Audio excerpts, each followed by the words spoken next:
subscribe. Cause you know we keep it live, yeah. Like, share, subscribe. Cause you know we keep it live. You know we keep it live. Like, share, subscribe.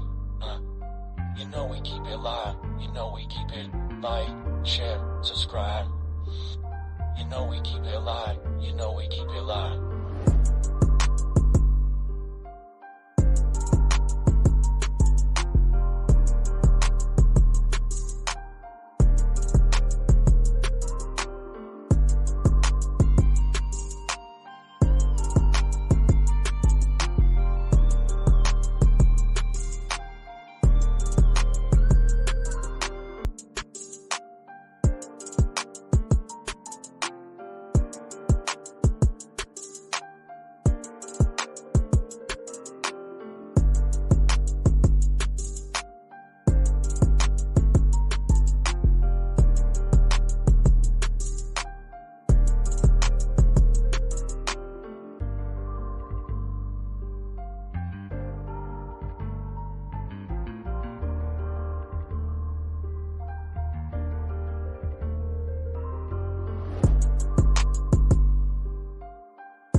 Yo, what's good, everybody? It's your boy, Coach Smook. Glad to have y'all on this evening. Yes, I got another action-packed show set up for y'all tonight. Got a couple special guests back in the room. Actually, they already on the stage. Y'all just can't see them yet. But before we jump into it, man, I want to thank everybody for showing up. Make sure y'all run the likes up on the stream, first of all. If you're on YouTube, make sure you're sharing it. Also, it's Friday. You know what time it is.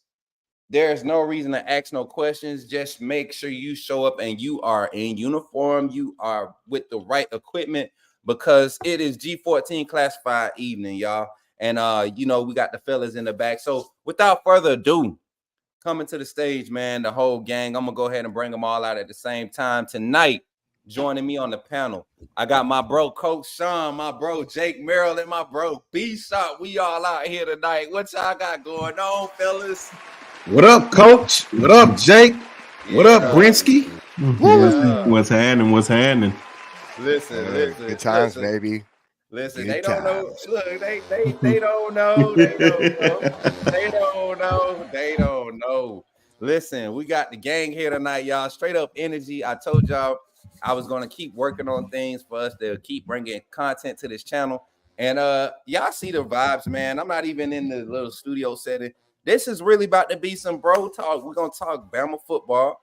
We're going to talk other college sports, just sports news. Y'all know we got the playoffs going on as we, streaming right now. So we'll talk a little bit about that, weigh in on that. We're just going to talk football, man. But before we jump into all of that, Coach Sean, man, tell the people how you doing, bro. Man, doing good, man. Happy to be here, man. Happy to be back with my broskies. You know what I'm saying? Just having a good time. Been doing some content today. Good to see everybody in the chat, man. Just blessed, bro. Blessed. Can't complain. Yes, sir, man. Jake, tell the people what's up with you, man. Yo, my people, what's going on? Man, it's been good, dude. It's so fun to get back on here. Smook, I miss you, man, jumping on these. Been doing content all over. You follow me on Twitter. You see me on different channels. I'm about to have my channel come out too, so that's going to be a good time. Really excited for this weekend to roll some stuff out. Like I said, that's why you follow it, right? Follow Twitter, because you're going to see it. But it's good times, man. I'm excited. I'm excited to be on tonight. Facts. And last but not least, for the first time on the Coach Smook Network, not the first time together, but first time on the Coach Smook Network, the one and only Mr. Sharpshooter Podcast himself, man. B Sharp is in the building. What's good, Brody? What's going on, man? I'm blessed and highly favored, so I'm just happy to be on here. I know I couldn't be on there the other day, but it's all good. Listen, God's time. I believe in perfect, just like you said, God's timing is everything, man. Because I don't even think I was able to do the live at the time I wanted you on. Ended up getting the phone call that I was kind of telling y'all about in the green room. That phone call definitely could not wait. But we definitely got some big things popping, man. And to have y'all on this week is definitely part of the plan, definitely part of the master plan. But shout out to everybody in the chat for pulling up, y'all. Y'all already know what time it is, man. Show my brother some love. Y'all already know where to find them on socials. We'll make sure we highlight that in the show. But I'm telling y'all, man, tonight we got vibes, y'all. We got vibes. In the midst of probably one of the most exciting times of the offseason, man. You got official visits kicking off. You know, Alabama coach Kalen DeBoer and staff Courtney Morgan. These guys, you know, host of hostesses. You know what I'm saying? They out here doing the mostesses with the hostesses. So, I mean, it's been crazy. Some of the reports and some of the things that's been getting sent to my phone about these recruiting visits, man. I'm telling y'all, this staff is taking it up a notch. You know, Coach Saban had his way. You go to his house, do this, that, and the third. This staff is taking it up a notch. It's a lot more up to date. Not saying we're not dissing what Coach Saban was doing, but it was definitely getting played out. It was very formal. Yeah. This here feels a lot more natural, man. B Sharp, I'm gonna start with you, man. Since you're the newcomer, what you been hearing so far, just early in the weekend about recruiting, or just buzz? Anything you've been hearing about certain players, whatever, man. Just kind of open the flow up a little bit, break the ice a little bit. Well, they've been talking about Ty Jackson, and even though we have an overcrowded linebacker room, but they said we can make room for Ty Jackson. So this was a big visit from him. He's number one on a lot of recruiting sites. So I just can't wait to see how this one goes. See, can we bring him in here just in an overload linebacking recruiting class? I forgot the running back out of Mississippi. He's coming into town too. And that's a big visit too. And they've been looking for another running back for this class. Right. Go right along with Turbo. So really, really excited to see how this weekend gonna go, especially with the official visits that's coming up in the coming next week. Yeah, next week. Dejon Lee. Yeah. So it's pretty exciting times in Tuscaloosa right now. It wasn't so much excitement during mid-January. Between January and February, but I can't wait. Facts, 100%. Jake Merrow, man, what you hearing, man? I know you fresh on the scene when it comes to this side of things with Bama football, but man, what you hearing as far as like just overall reports from recruiting visits as of late? Yeah, no, I've had some good little inside scoop. Actually, it's been kind of nice having a somebody from the inside providing some info. It's been really good. These players are really excited. They are having a lot of fun, but I think they're really getting to have that connection with the coaches. Right? We've talked a lot about the realness of what these coaches bring as far as not just the excitement and all the kind of the fun new things, but just who they are as people.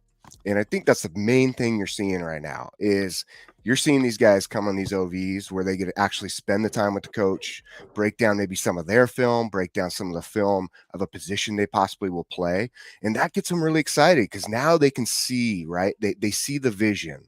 And you're hearing that as you see, I mean, a lot of people are talking about record number of players showing up on campus from a recruiting standpoint. Like it's insane, absolutely insane. So pretty exciting to hear like that these guys are coming in there and saying, man, like I can feel that energy. It's real. And I think the next part of that too is the players currently that we have. They are doing a phenomenal job of getting guys to understand, like, our culture is that you come in here, you're going to work hard, right? Yeah. You're going to grind, but you're going to be part of the family. It's family first, right? And that mindset's there. I'm really excited. I mean, you can see it on Twitter probably right now. There's stuff going out. Right. Coach Sean, man, listen, one player in particular in this recruiting class, a prospect that you're excited about is here this weekend, man. So I know you're kind of paying a little bit more attention. Not necessarily you've never been one to be on that recruiting side heavy. You kind of watch, but knowing that this guy Justin Hill is on campus this week. Yeah, man. What's that doing for you right now? Knowing all the momentum coming in this week, knowing that he's here. That kid is a beast, man. Listen. This is what I like about Coach Womack that I'm finding out.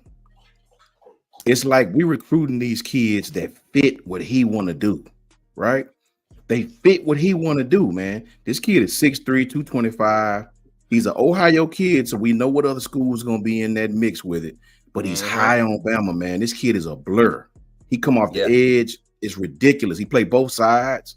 Man, we get a kid like this along with the linebackers we already have, Harmon, Duke. Man, look out. Look out, man. I love the fact that Coach Womack is really, really getting these guys that fit what he like to do, right? And no disrespect to our past staff. We all know we've had a great run. But just like Coach Smook said, man, it's a new day. It's a new age. It's a new era.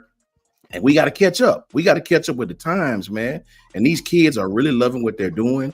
They playing music. They vibing together. The kids are hanging out with one another. They really enjoying each other like it was back when we played ball. When we didn't have apartments, we stayed in the dorm together, so everybody bonded. That's we didn't have no choice. The dorm made everybody, man. We was like brothers, man, because we were always around each other. When you got apartments, everybody started separating, and I hang with him, but not him. You know, we cool, but I hang with him, not him. Right. The dorm had everybody, so you really see that type of life getting back to what Alabama's supposed to be, the roots, and I can't wait, man. Justin Hill. Watch out for that kid. And I really say a quick little prayer that we get that. Listen, and it's a few of them this weekend. I'm telling you, a lot of these guys have already set dates later on in the summer to commit. But that was the same story going into last weekend. Michael Carroll was set to commit later on in the month of June. Chuck McDonald wasn't even a crystal ball to Alabama until he showed up on campus. So it's a lot of these things, man. I don't know what the staff is saying. Man, I was sitting here talking with KT Boss Lady. Y'all know she comes on and co-hosts the show, man. Shout out to her. KT. Yeah, man. Killing it. Good job the other night, man. That was awesome. Yeah. I take it off. Ain't she natural? Yeah, I got eyes for talent, y'all. I'm telling you, I got eyes. I tell you, I'm trying to be a recruiter out here. I can recruit anything. I can recruit basketball, football, soccer, social media talent. I can do all of it, man. Let me stop. But nah, man, to see these guys coming together, and a lot of these visits happening the way they're happening, bro. This is literally what I've been preaching since the beginning of February. Get them a visit. And it's something different. The moment I showed up on campus to start doing team reporting, I felt like it was something different with this staff, man. It was just a different type of environment. And you always said that. You always said that, man.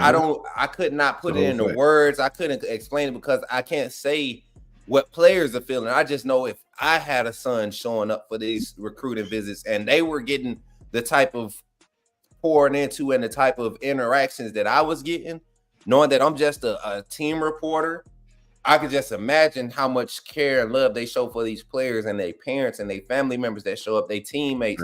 You got kids that aren't even being looked at Alabama, and they come on these visits and they're being treated as if they're being, you get what I'm saying? They get that attention. Yeah. Everybody's being treated like a person. And so I think it's amazing how this staff and the university is finding a balance. But that's a good little opening, man. A little icebreaker, y'all. And before we move on, man, we're gonna take a little sip to that, man. A little sip to opening, man. So y'all get y'all cups, chat. Y'all get y'all cups. Look. Oh Lord, not the little sippy sip.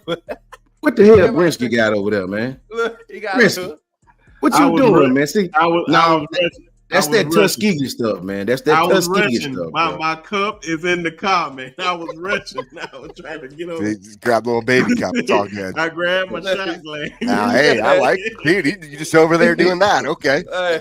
May I have See some you, more, sir? Some more Dude, you're boys. taking it to a whole nother level tonight, man. Man, I'm feeling y'all, man. I'm feeling y'all. Listen, and y'all know that's what Coach Smook Network all about. We all about creating vibes. And yeah, we're gonna talk football, man. But it's good to have the fellas on, man.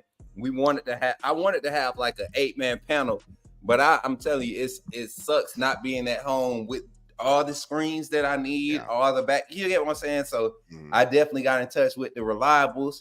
Brinsky was kind of like a far shot. You know what I'm saying? Because he ain't been able to operate with us on screen yet, but he follows us. And I feel like he always here anyway. So when he agreed to come on, man, it was more than an honor, man, to have y'all all on at the same time. So I appreciate y'all, man.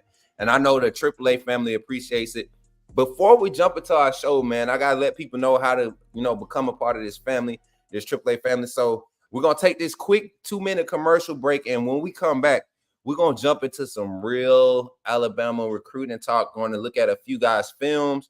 We're going to, provide live reactions. I hope, look, depending on what's in everybody's cup, which we will not disclose that information.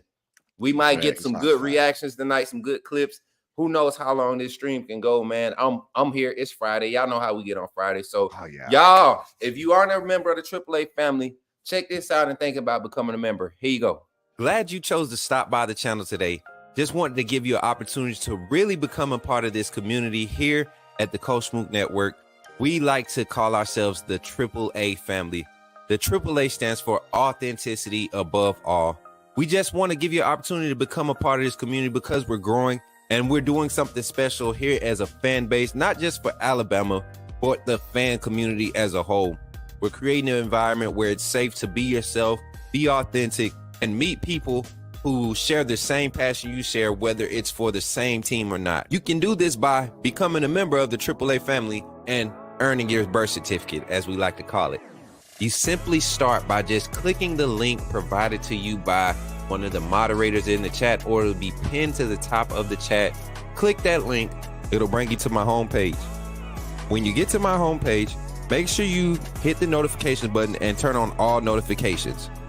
Understand that there are multiple ways to support the channel, and each level has its perks. You can go through and read each perk. As we continue to grow, new perks will be added to each level. One thing we would like to highlight that all AAA members are greatly appreciated. It does not go unnoticed that you have taken time and hard-earned money to support this channel. Once you join, YouTube is going to ask for some payment information, and make sure you monitor your subscription dates. Also, if you really want to get interactive with the community and find out what's going on, think about joining our Discord family. This is where you can get into all the fan talk of the community, and also there are networking opportunities. Please be mindful that there are rules and that we expect everyone to treat everyone with respect. Also, if you're looking to partner with Coach Smook Network or sponsor, please hit us up at coachsmooknetwork@gmail.com, and our staff will get back to you in a timely manner. I'm your boy, Coach Smook of the Coach Smook Network, and I thank you for supporting this channel.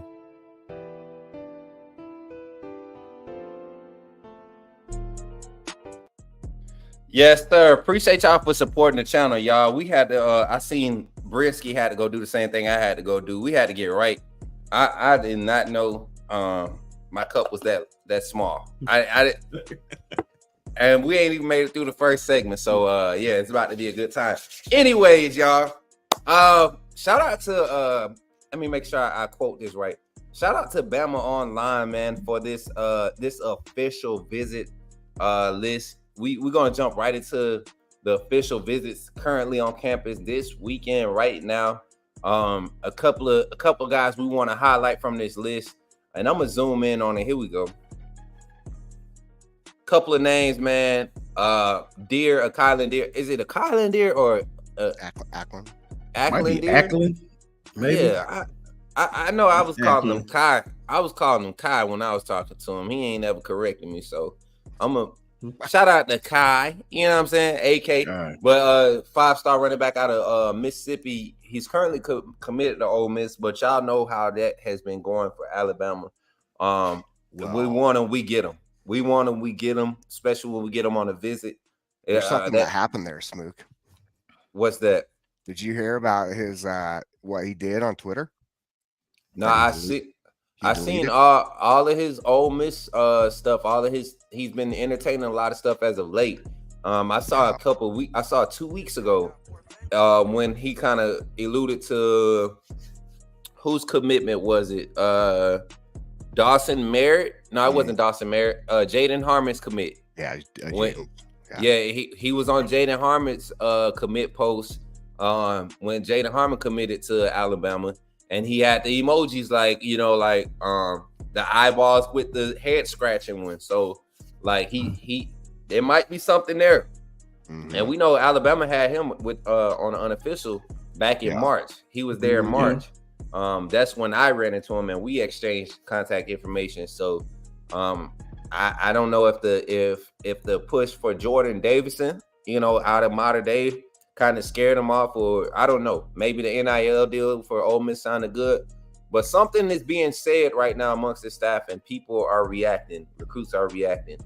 Another guy that we're going to highlight: Justin Hill, Malachi Goodman, Javian Campbell, London Simmons. All of these guys are currently on campus, and then following these guys up, Caleb Edwards, another guy I'm excited about, but David Sanders is one that I'm excited about, but also. Not necessarily because I think it's a flip. I think even if he gives the inkling that he's giving Alabama attention, it's caused for everybody to kind of just shut up and be scared for what's happening with Alabama and this recruiting. And that's kind of like the breakdown of guys that's on campus right now.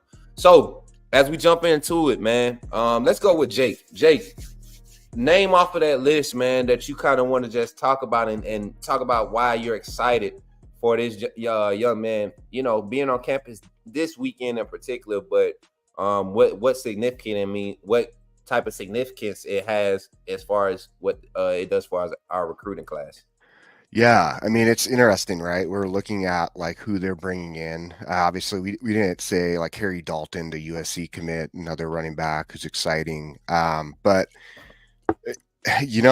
I look at it from a defensive side, right? Like that's always been my thing. And I look at who would I want if I'm playing safety? Who do I want, right? That I feel like comes in and could be a key component to helping me in the back end. There's two guys. Obviously, there's a number of guys here, but there's two guys that jump off. I'm going to start with the first one, and then somebody else maybe can pick up the other ones later. But I'm actually going to go London Simmons on this one. And the reason is you look at London Simmons, number one, 6'3", 305. He is your prototypical nose tackle. One thing I watch with him, granted, he is a lot bigger than the talent most of the time that he's playing against.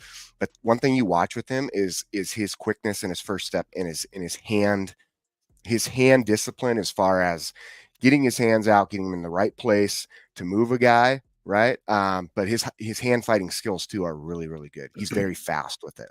So when you watch him, he's big enough that he takes up the middle, and that's what you need in this defense. Especially, I see him as like a nose tackle. He's your one technique. And I really like the way just the guy does not stop. So play away from him, he will continue to run. For a big man like that, I mean, you can see him right here in this. Look how he comes off. I mean, he's strong, he's aggressive, and that's playing against someone with decent talent. All right. There you go again. Blows it up, and now he's playing in a 3 technique. So he could rotate between nose and defensive tackle. I mean, the guy just gets there, right? He's a great playmaker. He's very strong. He's at a 3 technique, right? And, I mean, he looks good. Sorry, he has a 5 technique. Right? So the guy, I mean, you look at him, he plays all over in this defensive scheme that they have for his high school. But where I really like him is right in the middle, because he does command that double team presence. I mean, 100%. Right there. That was the move I'm talking about. And that last play, if you watch him when he comes through, he has good pad level. Watch on this one. His pad level coming out. Boom. Right really good pad level. He stays low. He's explosive into the center. He commands that hole. That's what you need in this defense. You need someone who takes up that space from this gap, like single gap scheme, right? I like how he is, and I like the size, and he's strong. So I think he's probably because he's only a 3-star, so he's probably hasn't been looked at maybe enough. Yeah, he's not a camper, and I'm sick. I'm so sick of this star rating system, man. Like, come on, man. There should be a camp, right? There should be a camp regional. Let's get these guys to regional camps twice a year max, right? Really, that twice a year opportunity is okay. Pick one or the other, but let's start turning on the film, because there's a few of these 3-stars that could easily be rated, 94, 93 composite score ranked or composite ranked 4 stars easily. So I'm kind of dying to see how this young man's senior year shapes out as far as his ratings. But kind of to swing it around the table, that's a solid name to start off with. You look at London Simmons and you ask yourself, teams like Georgia, teams like Ole Miss, teams like all of these teams kind of have this guy as a top 3 when you're talking about defensive line recruit. Coach Sean, what's your assessment of London Simmons, and how does he fit in this and I'm not going to get caught up into this 4-2-5 talk, this 3-4 nickel that we run. How does he fit into it, man? Yeah, I think he fits well, because I was telling the guys earlier, this kid not only had 80 tackles from that position, he had 15 sacks, and the stat that I like the most, he had 25 tackles for loss. So what that tells you is he played on the other side of the line of scrimmage. That's what you want. You want a defensive tackle that's disruptive like that. This kid is going to fit well, man, in any scheme, because he's just a go-getter. When you look at him, he's versatile. He can play any of the techniques. Good shoulder leverage. Good. And look, his first step, man. His first step is crazy. Look at that. So this, what else it tells you? It tells you that this staff is ahead of the game of most. To identify this kid and to see this kid in this film study and offer him when others are behind the 8 ball and late to the party, it tells you that this coaching staff is great developers, man. And that's why Alabama is going to be successful. That's why, right? I believe that. Yeah, and that's why I was saying, like, you see teams now, because Alabama has just put this young man on the radar. You see Georgia, you see Mississippi State. Like, he's a Mississippi kid. Ole Miss should have been on this young man last year, as a sophomore. You look at a sophomore film and nothing's changed but maybe 15, 20 pounds of solid mass put on. Like, that's the only thing that's changed. I think he grew 2 inches since last year. But this is a young man that's not done developing. Talk to me, man. London Simmons, when you look at the film, man, what stands out other than the natural ability? What else stands out, man? He's a dog.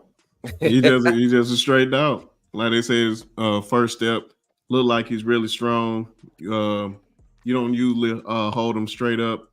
He gets around.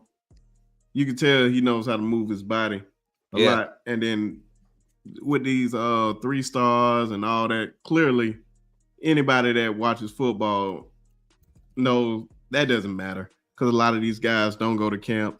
And with this type of staff, he's going to be developed really, really well. I just can't wait to see. If they have an eye on him, we should pay more closer attention to him, because he can really become something. I don't know how tall he is, but 6'3". 6'3". Yeah. He's perfect for that. No, size. Yeah. I mean, Tim Keenan. Tim Keenan. Tim Keenan, to me, I'm 6'3", and I remember doing interviews and talking to Tim Keenan, Tim Smith, Ja Latham. Them guys, they're not the same height as me, and these guys are wrecking offensive linemen and defense. The 6'4", 6'5", 6'6" guys, they're getting under these guys, and I think this staff understands that build, that anatomical makeup of defensive linemen is what you need. Guys who are super athletic for their size. And he's one of those guys, man. When you 6'3" and you moving like that, you have a whole lot of potential. Just let them develop Oh my God, the Mhm. sky's the limit, and you can tell with his talent. Yeah, 100%, man. And he's one of those guys that for a while, when we first started talking about him back in maybe I say late March, early April, when we were talking about Yeah. him on the other channel, a lot of people are like 3-star. Well, look at Lassie Brooks, look at Luke Metz. These are 3 stars. Facts. Abdullah dude. Sanders, like guys that you turn the film on, you're like, okay, you turn on Abdullah Sanders' film and you think you're looking at Daryl Johnson's film. That's the type of and you Latia Brooks too. Man. Latia Brooks. You Oh, turn on his film, and there's another wide receiver that another 5-star, Crazy. Jamie Crazy. French, that's making similar catches, not It's a near fact. as fast as Latia Brooks, nor if we're being honest. And I'm not saying this because I'm just not I'm not with the Jamie French hype, which I think he's a dog. I know he's a dog, but he's not a route technician like Latia Brooks. Latia Brooks would climb, get you on your heels, break down on you, sit in his break. I mean, literally climb out of his Yep. breaks, climb like literally level out of his breaks, man. And it's you don't see that out of a lot of young receivers. And this is an athlete. This guy is considered an athlete. So it goes like you said, Coach Sean. It goes to tell you that this staff is really into quality and not just name chasing. And I like that, man. I like that about him. I think this visit means a lot for this young man. London Simmons definitely one to watch for when it comes to Alabama recruiting. Coach Sean, swinging it to you, man. Justin Hill, that's a name that you brought up in the back. Man, talk to everybody about this young man, Justin Hill, out of Ohio, man. Man, listen, Justin's a kid that's a stand-up edge, man. Great hands. He been coached really, really well when you watch his film. Kid uses his hands. You don't see a lot of kids in high school today that really know how to use their hands. It's strictly about athletic ability. Right? This kid uses his hands very, very, very well. If you watch the kid, look at him. He watching the ball coming off the block. And look at the closing speed. You're not going anywhere. This kid is like a blur coming off the edge, man. Look at this kid. Spread him out wide. He ready. I get the ball. Get on the top of the offensive lineman. Get on top of him. Get on top of him. Make his turn his shoulders the other way. Get on top of him, man. And that's what you want, man. A kid that understands getting on top of the offensive lineman, getting him in a very, very, very unfundamental place. They use him in all these different places, man. Look at that. Look at this kid, man. Brother, listen. And you know what's crazy? There's a guy on our roster right now that doesn't get a lot of hype right now. He was there for spring ball, but definitely not going to get a lot of hype in that edge room, and his Jay Sean Ross. Oh, yeah. Yeah, very similar. One. Yeah, that's very similar to Jay Sean. And Jay Sean's another one that uses his hands really, really, really well and work the offensive lineman, man. And so when you have guys like this that you have to really, really, really account for, that makes it easy on the rest of the defense, man. So I love this kid. I love his athletic ability. I love the way his high school used him, right? Look at this kid. He just pushed the offensive lineman 5 yards in the backfield. Look at this kid, man. Get on top of him. Like this kid is a blur. His first step is crazy. He understands leverage. Look at this kid. Like I really, really, really enjoy this. He understands how to sit down and play the run.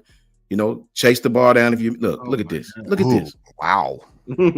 So that's what I'm talking about, Coach. That's what I'm talking about, Coach. You some of that stuff you just can't teach, and I'm really, really, really excited about this kid. That was a hell of an example of something you cannot teach. And the reason you say that is, that dude does not have to run all the way downfield, but he does, and he chases the guy down. That effort, that effort is something a lot of kids miss. Even the kids that get recruited, they come in, you know what they get ripped on? I'll tell you right now, because I sat in that effort. That's right. You know how many times I sat in that room, because I was the only freshman in that DB room when I was playing. The rest were all JUCO guys. It was really funny, man. That Coach Williams, he would rip even if the play is like 70 yards downfield. If you're not hustling, he would rip you. And I was going to swing it. I was going to swing it to B-Sharp because something that isn't highlighted in Justin Hill's film is his ability to cover second level and third level coverage. B-Sharp, talk about that, man. Those are the type of linebackers that you need in this type of football today. You just don't need them just to go chase the quarterback. You're going to need them to cover wide receivers, Can you do that? Can you cover tight ends? Mainly tight ends. And with his speed, he's going to be able to cover some. Yeah. And he has a high motor. So it's going to be an uphill battle to try to get him. Yeah. That's what it's looking like, because it's looking like Ohio State. But it's a long way to December. Man. It's a long way. And I think people are discounting what Kane Womack is giving to these guys as far as the value trajectory of what they can be in this defense. Do you know the hybrid linebacker is the move for many, many GMs right now? If I can put you at edge and line you up as a wheel or disguise you as a Mike on a blitz package, knowing that's what the game of football is needing, either disruption or eating up space is what the name of the defense is, then guys like this young man Justin Hill are going to be in high commodity. And the scheme that Kane Womack runs is going to be very attractive to the next level scouts. Coach Jake, we talked about coverage. We talked about ability to get to the ball. We talked about striking. Something that you have been privy to being at the college level, the speed, man, the speed. What's his, when you look at him, his speed off the edge, his speed to recover downfield, pursuit. What's a comparison? Who's the immediate comparison right now, whether it's on the pro level or somebody currently on the Alabama roster? Oh, that's speed. Woo, because you're looking at him as a wolf, right? I mean, I really like, Keanu Coat, right? Like from a speed standpoint, because Coat has that same build, 6'3", 220, right? That would be a guy who really comes off from like that wolf spot that you're like, okay, this guy's moving, he's coming in fast, and he's coming in hard. Which you see with Hill. Hill comes in. Hill has really his hands, and I love using this term, right? Is combative hands. Yeah. Combative, because if you got the speed hands, right, and you are hard with you're not soft. Yeah. Right. You come through and you're like, get the hell out of my way. Right. And you're coming in. You can feel that, right? When you flex that muscle and you pull something through, these guys have it. Really, they're very disciplined with it, and at the same time you can see that they don't have to drop their eyes to see their target, so they work on this technique. He's playing in that's a 4-2-5. Okay, that's what he plays in. That's why you have two stand-up edges, because a bandit is different in Womack's defense compared to an actual 4-2-5. Okay? Right. On a 4-2-5, both edges stand up, so you see that's what you're seeing. And he already plays it. So I think that's where the edge is in the recruiting battle, is like he goes, hey, look what you get to slip into. You already know how to do this, right? It's really nice when you can take a scheme you already know. And what high school I didn't see what high school he played for. Let me look real quick, because I'm pretty sure it's a pretty like a pack house school. It's Winton Woods in Cincinnati. Yeah, and that's Winton Woods plays in that what's that league up there in Ohio, man?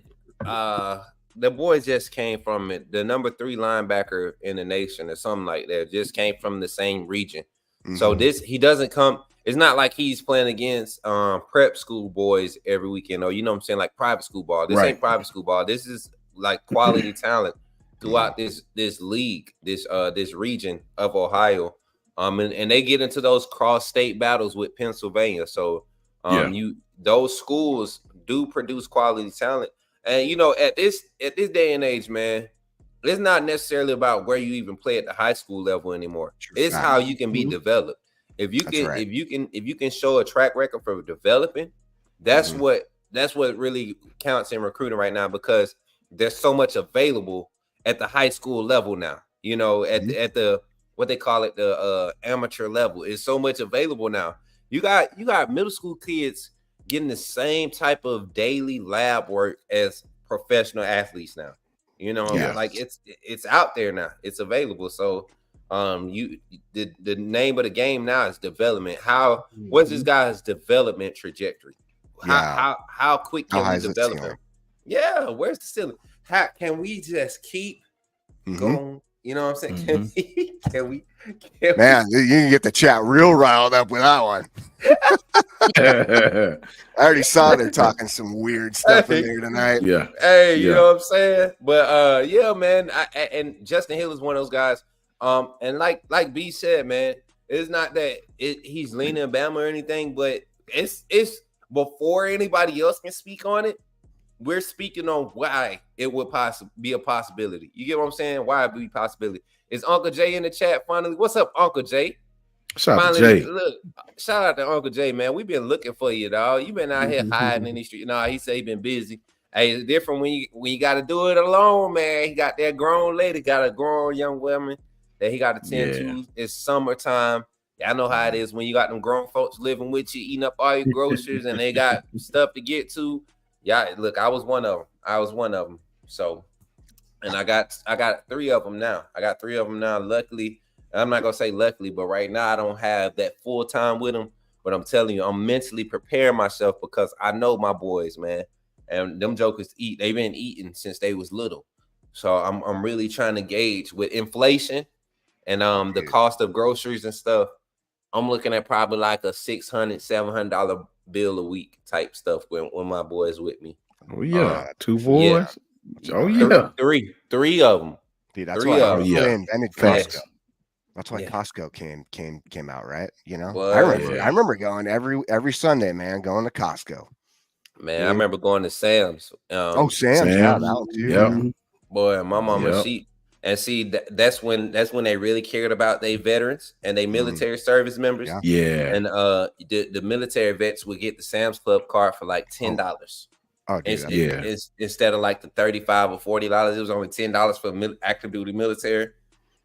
And boy, we would load up on so many of them boxes of muffins and grits, quick grits, and all this. Man, we used to go through some food, boy. I asked my mama how they did it. You know, shoot, dude, not today. Not even close. Oh no, today definitely not. Not today. Facts. Not today. That's why I don't get it, man. You know, and this probably ain't as much of football talk, but how are we not more of a community now in today's society? That you get what I'm saying? Like back then when it was more understandable, when everything was a little bit within reach of everybody. You get what I'm saying? Like it seemed like people worked harder to work together to take care of each other. Now it seemed like the government continues to pull things away from society, and we're pushing each other further apart instead of figuring out how to come together and make it within more reach. It's funny to me, but that's another topic for another day, man. What's up? So we talk London, we talk Justin. Jake, I'm gonna let you hold up. Who we picked? Jackson Lloyd. Mm-hmm. Was it Jackson Lloyd we was gonna jump on next? No, we can do Jackson. Or was it Tide Jackson? We can do. It was Tide Jackson for me, but we can do either one. It doesn't matter. Let's go. Which one? We going Jackson Lloyd or which one? Let's go Jackson first. Let's do Jackson first, and then we're gonna go Tide Jackson. And then I'm gonna give y'all some hot insight on one recruit that's taking his official this weekend. Y'all know this is a personal one for me. Mm-hmm. A lot of the buzz that I'm getting from it is making sense, and it kind of falls in line with this young man. So once we get into it, we'll jump into it. So we said Jackson Lloyd first. That's the big old lineman, bro. I'm telling y'all, if we could somehow get some attention from him, get him looking our way, like seriously, and the fact that you're there on official, it lets you know something. You know, he could have put us off into the season, but he chose to come in his summertime. Like, and I don't think people realize in today's day and age in recruiting, how much the officials in this time frame mean. You know what that means for a lot of universities. So Jackson Lloyd, go ahead and lead off, man. Go ahead and lead off, Jake. You can go first, and then B Sharp, then Sean, then I'll go last. Jackson Lloyd, what you see out of this O-lineman out of Carmel? I think the biggest thing with Lloyd, right? I mean, he's 6'6", like 280. So he fits that ideal look that, you know, DeBoer likes in this offense from a tackle standpoint. The thing with Lloyd, again, we talk about all the linemen that they are picking up. There's every single one of them. There's versatility. right? Yeah. This guy, what's interesting with him too is he's an athlete. So Athletic. he plays Yep. basketball, right? Love it, man, and he's good. He also plays baseball. So, but you see, like the guy can move. His feet are really good. I think what I like about him too is just right there, his power is explosion, like from the snap of the ball, right? Especially in the run game. But in general, again, going back to what's interesting with him is just his overall athletic ability. Like the guy has just phenomenal athletic ability, and he's going to be an interesting one because Ohio State jumped on him just recently. He was just at Ohio State. I know they're starting to really go after him. What's good about Washington's side, or sorry, Alabama's side? Listen, is because at Washington, that's what I meant to say. At Washington, they recruited him hard for 2 years. So he has a lot of connection with Courtney Morgan and Kalen DeBoer. So that's where it's really beneficial. And I mean, this guy, you can just see his film. This is probably a better one, the up close. You can see that, right? Good footwork. He breaks down. He shuffles. He doesn't overextend, right? So he gets right inside his bubble that he needs to stay within to make sure that he's not overextending and taking himself out of the play if the guy's too quick for him. So I like just his overall, like, he has the athletic ability and he's pretty disciplined. So Go ahead, be sharp. Take it on, brother. Yeah, just like Jay said, man, with Ohio State, because I remember at one point they were saying that Washington, like Kalen DeBoer and Courtney Morgan, of course, was on him for the past 2 years. And then his recruitment just started to catch fire in Ohio State. Like a lot of teams just started calling him more. So he just started visiting more. And now, he's kind of Ohio State, Alabama. That's why I feel like it's going to come down to. But the kid, man, I feel like he's going to play. He's going to be like Jaden Roberts. Yeah. When he come to Alabama, feel like he's gonna play that inside, and he's just gonna be a dog. He's just gonna be that mammoth in the middle, big guy, quick feet, can move, very athletic. So Alabama is in line to get him. I hope they get him because I feel like that's a monster that you want to have. We just gonna see what happened with him. Yeah, man. I like him too, man. I like him, but I also with him, I'm not too. So there's him, and then there's Ty Haywood. I know. And when you put them next to each other, it's kind of like the deal we had with Keelan Russell and Juju right now. Like, yeah, you take both of them. You don't miss on either one. Either one come to Bama right now with this class and how it's shaping up. You look at what we have on that offensive line right now. You look at Carroll. You look at Mal Waldrop. Like, you get Haywood or Ty Jackson. Sanders, my fault. Yeah. I mean, you get either or. And I don't think this class is going to be 3, maybe 4 offensive linemen we're going to get this for this class. We try and go get. You look at all the guys in front of them. This is an offensive line group we went heavy in 24 with. So, I mean, this like you said, B, you look at the film and you're like, don't miss on them. But then you look and you're like, all right, if we miss on them, we need the other one. So it's one or the other for me, and he's one of them for me. So if it came down between one or the other, I'd rather take Ty. Okay, look, I feel like Ty has a higher upside. You do? By a long shot. Okay. I mean, I don't get me wrong. I like Ty, but you have to, again, you look at this guy's ceiling and it's through the roof. I mean, yeah, this dude's an athletic freak, and it's not saying Ty is not, right? But it would be, I don't know. It's just too close for me to call. You know what I'm saying? And I mean, both of these guys are still young. We're talking about junior. We're looking at junior film. But right now, if I'm telling you, if I don't get Jackson Lloyd, I'm liking Ty Haywood. If I don't like Ty Haywood, I gotta have. If I don't get Ty Haywood, I gotta get Jackson Lloyd. You get what I'm saying? Yeah. That's how it is for me. If I miss on Jackson, I'm okay. But if I miss on Ty, I have to get Jackson. That's my Yeah. mindset with this class. Talking about solidifying another possible interior trio that's going to be able to carry. Because I think Mal Waldrop might get pushed to center. I think Alabama might move him and work him to center, knowing that Brailsford has another year under his belt. You get a guy like Waldrop on and get him developed in a year. You see his ceiling. Another highly touted, very underrated 3-star. And you kind of work with that. Coach Son, rounding up with this offensive lineman, Mr. Jackson Lloyd Jr., evaluation of him and what you see, how he can add to this class, man. For me, this kid reminds me coming out of high school of Lane Johnson. Dude who played at Oklahoma, real athletic dude, basketball. Man, listen, this kid averaged 15 points and 8 rebounds in basketball. Right? Good. The kid is athletic. He got great feet to get to the second level tons of times, right? And check this out. He didn't give up a sack his entire senior season. No sacks given up. I'll take this kid any day of the week, man. I do. I think he can play guard, but I think he's athletic enough to easily play tackle. Yeah, I do. Good feet. Obviously, like every other high school lineman, he play high at times. That's just a normal trait, right?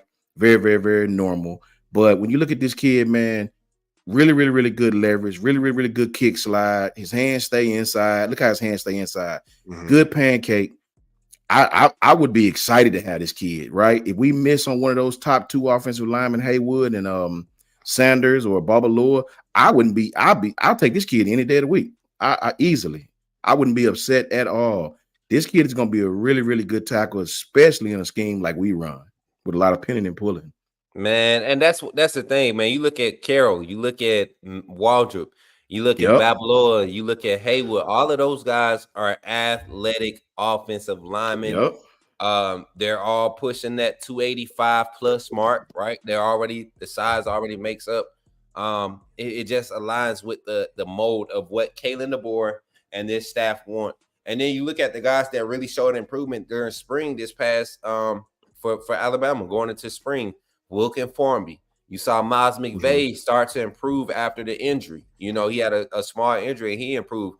I saw Jaden Roberts get better this past spring and fight through an injury. And y'all saw him come out in spring ball after the reported injury after the second scrimmage. And y'all seen how he came out and the type of effectiveness he has in space with this offensive line scheme. So Coach Cap is getting some more athletic guys in on this recruiting visit.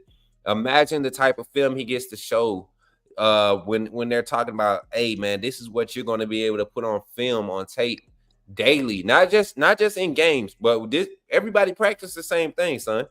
So and your practice film can be used to create value for you. So when these scouts come in and they want to see you working in a pin and pull system, getting out in space, putting the hat on at the second level, getting up, climbing, helping, passing off stunts. You're going to get to do that at the University of Alabama, and you're athletic enough to do it. That's a pitching point. That's a pitching point for a lot of these young men when you're talking about creating value for yourself, going to the next level. Because we all know at the end of the day, a lot of these guys want to go to the NFL. That's the ultimate goal. We want to make it to the NFL, and systems really matter. Systems matter in this day and age. The numbers will tell you, all right, what system did he play in? Yes, he had 160 tackles in the season, but what kind of system was he in? Was he in a 3-5? Come on, like were there 4 other linebackers on the field getting washed out while he was just cleaning up? Was he really creating plays? So that it's going to be like that. And I think this staff is doing a great job in recruiting. Now, a special one that I know a lot of people we've kind of gave up. A lot of people gave up hope on this young man. They saw Georgia pushing this young man and what the type of hype he was getting from Kirby. That whole staff, Georgia staff, is not shy about saying Travis Smith Jr. is a priority for the University of Georgia. They're not shy about it, and they're not going to be shy about it. They're not going to be shy about it. This is a young man. When you talking about wide receiver talents in the class of 2025, this is one that I had people looking at 2 years ago. I've been saying the name for a while, 2 years ago, and coming into his junior year, or coming into his sophomore year. I just saw the growth, man, how he was able to retain a lot of the training and the clips that his dad was posting. I was like, this dude know how to turn over development. He knows how to, process things and really put it on the field. And the size is there. I think they have him listed as 6'4", but he's easily be 6'5", 6'6", comes from an athletic family. And I know this, you know what I'm saying? I know this. So, but he's here this weekend. And I don't think, I don't like to get into his film. I always turn into a fanboy. It's kind of hard to separate the professionalism of being a fan of your nephew, somebody you watch grow up from a child. Literally remember watching this young man play at like 10, 11 years old. So watching him do what he's doing, getting recruited like he is now, is not by mistake. Look at him. I mean, relentless with attacking the ball, doesn't give a care about his body, using his size very well, strong hands, leaping ability is there.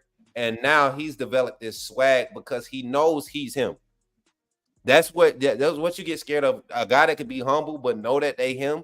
I mean, just high points the ball like no other, man. Yeah. Travis Smith Jr. If we was to somehow get this commitment, and I told everybody live the other day, I'm like 60-40 Georgia Bama right now. I think that's what the gauge, and people be like 60-40 Georgia's going to get him. An official visit will make a change when you're able to sit down with your family and you're able to talk to this staff now, these advisors that say, hey, your trajectory as a wide receiver here at the University of Alabama compared to Georgia with NIL production, the class that we have. Look at the quarterback that we just got committed in your class. The number one dual threat quarterback in your class is here. And you're talking about 2 of the top 10 receivers in your class are here. You can round this up. You can shut down our recruiting, our receiver targeting right now. Yeah, I remember that clip. I remember this clip verbatim, y'all. When his pops posted that on Facebook. I'm gonna go back to it. I don't think y'all see what really happened in this clip. Let me show y'all. So this is the game winner. His first game winner of his high school career. First game winner. And this is a region game too. And I'm gonna full screen this. I'm gonna show y'all my boy in double coverage. Wasn't the best pass, but Travis won. If you give him a chance, it ain't even gotta be a 50-50 ball. Give me a 75-25 ball. Get him 75% chance to get in. Give me just 25%. I'm gonna go up and get it. Look at what he does, man. Lays out, strong hands. There is a defender holding on to the ball right now. And there's another defender laying on his body. Hit play. Travis has the ball. Get off of me. Why are you on my back, young man? What are you doing? He gets off the ground with another human being's child on his back. Hey, he just get off of him. This young man is different. He's different. Let me see. I'll start with you, Sean. Sean, go first. And then we'll go B, and then Jake, and then Sean. Looking at my nephew, I can't call him my nephew. Looking at Travis Smith Jr. What stands out, man? I mean, freakish athlete we know. What else, man? Man, his release, man. Like you jam this dude if you want to. Like this dude, physical, bro. Like, man, if you're not a dog corner, you lose from the gate with this kid. This kid will get on top of you really, really quickly. He'll eat up cushion really, really quick. Watch this. 3 steps. That's stride. Look, put his foot in the ground, come back and get you. As you notice, he came back to the ball. He didn't just wait. He came back to the ball. He tells you you've been coached right. Push to the shoulders, leverage. Look at him. Look at his blocking up. This is what Jamarcus Shepard loves right here. This is why Jamarcus Shepard is keeping a consistent contact with this young man. Look at that. Feels good. He ain't stopping to the get out the club. Yeah, get out the club, man. Yeah, look at this. Look at this. Got on top of him. It's over with. It's over. Baptized. That's crazy. Baptized every time. See, receivers like that, bro. Listen, kids like that are always going to be successful, man. Your George Pickens, your Julio Joneses, these kids with good size that know how to go get the ball, use their size, man. Use their look how he puts himself in between the ball, the ball and him, and shields the DB behind him. That body control. The body control. That's what I'm saying. Size, man. Yeah, man. Could you awesome, could you imagine? So you pick him up, and then we're almost a lock to get Sedarian Morgan next year. Yes, who's also the same size, and he is just as good. And you're telling me you got to deal with Caleb Odom, Travis Smith Jr., Sedarian Morgan, matchup nightmares with Ryan and Brooks I think y'all been paying attention to a lot of these wide receivers I've been posting in this 26 class. There's a young man by the name of T.I. Mims. If I'm telling you right now, if Alabama sends an offer, Mims is committed. Him in the slot, he's a big slot. You put him in the slot, he's like your solid. He's a bigger Henry Ruggs, another Henry Ruggs. Travis Smith Jr. Talk to me, man. Matchup nightmare. Facts. Yeah, from what I'm seeing right now, he's definitely a matchup nightmare. He can definitely climb the level. Look like an excellent route runner. Now, the only thing I would be concerned about is, well, not even concerned about. You can tell he doesn't have like that breakaway speed, but that's okay. I'm about to say he's a great route runner. Like Coach said, he has a great release. Climb the ladder. Oh, I especially you coming out of a program like Westlake in Atlanta. Yep. Oh man, you already know you a dog because of the people that came out of there. You're gonna be coached well. And clearly something that you don't see out of a lot of wide receivers is the blocking. And clearly he's throwing them out the club. So I like that already. And you come on, man. And the names that we already named with Caleb Odom, him, more. Come on, man. It's like too much. And this is that speed, man. This is something that he's worked on this offseason going into his senior year. It's been something that he's focused on every offseason. Just me following him. The first year, it was just catching, being able to catch through contact. He knew he was a bigger body. He would be, have to be a lot more physical. This year, he worked on his explosiveness, his route running and his explosiveness. Not necessarily his breakaway speed, but just getting in and out of cuts and breaks. And you turn that over. The young man ran track this year. Their 4x1 team, I think, plays 5th in state. And they were running splits. Average split was like 10-8, 10-9. This is a young man that's 6'4", going to be 6'5". He's probably 6'4", 215, 220 right now. Can I throw out a name? Who's that I think he compares to? Go ahead. T. Higgins. The thing is, you ask him who he models some of his route running ability after.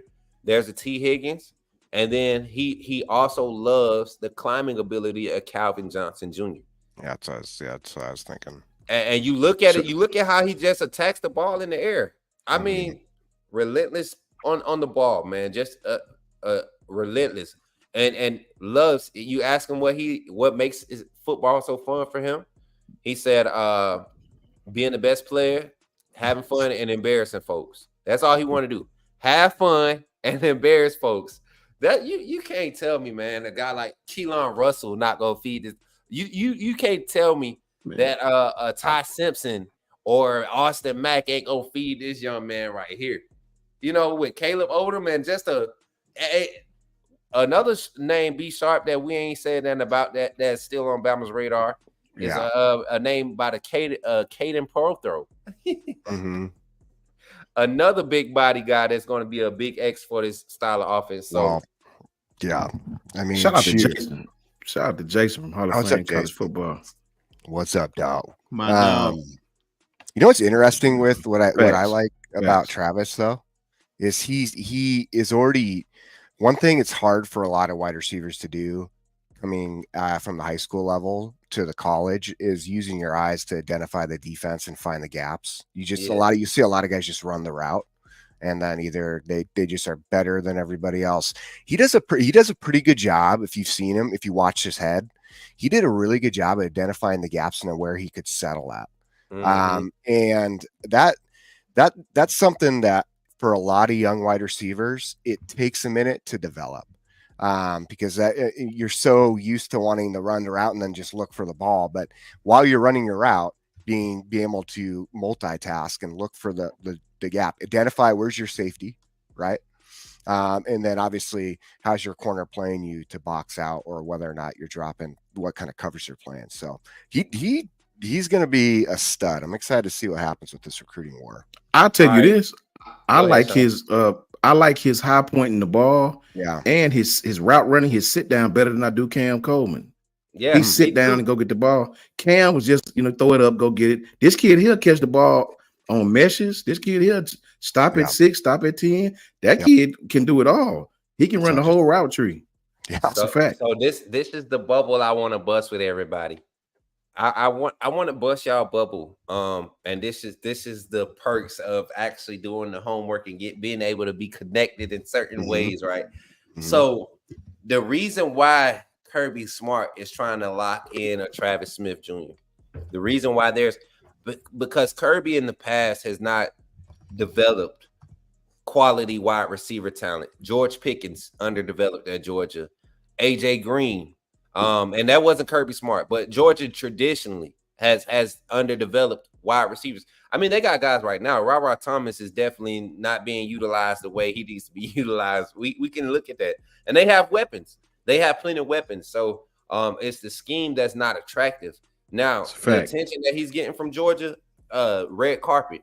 But I can tell you right now, Alabama don't, and I love this about this staff, they're not into barking war with these other schools, with what they're doing in their recruiting, their officials, how they're handling players, what they're doing. They don't care to go back and forth in all this wasted movement. Kirby has done a lot of wasted movement. Sometimes being at a kid's house every day is not what they want. Kids don't like the fact that you give so many recruiting databases, all these big writers, 247, rivals, On 3. They don't like the fact that you're always showing up and giving them this leverage to say, this is the way I'm leaning. Some of these kids have real connections to not just being a fan, but have connections to the universities. The Smith family has a connection to the University of Alabama.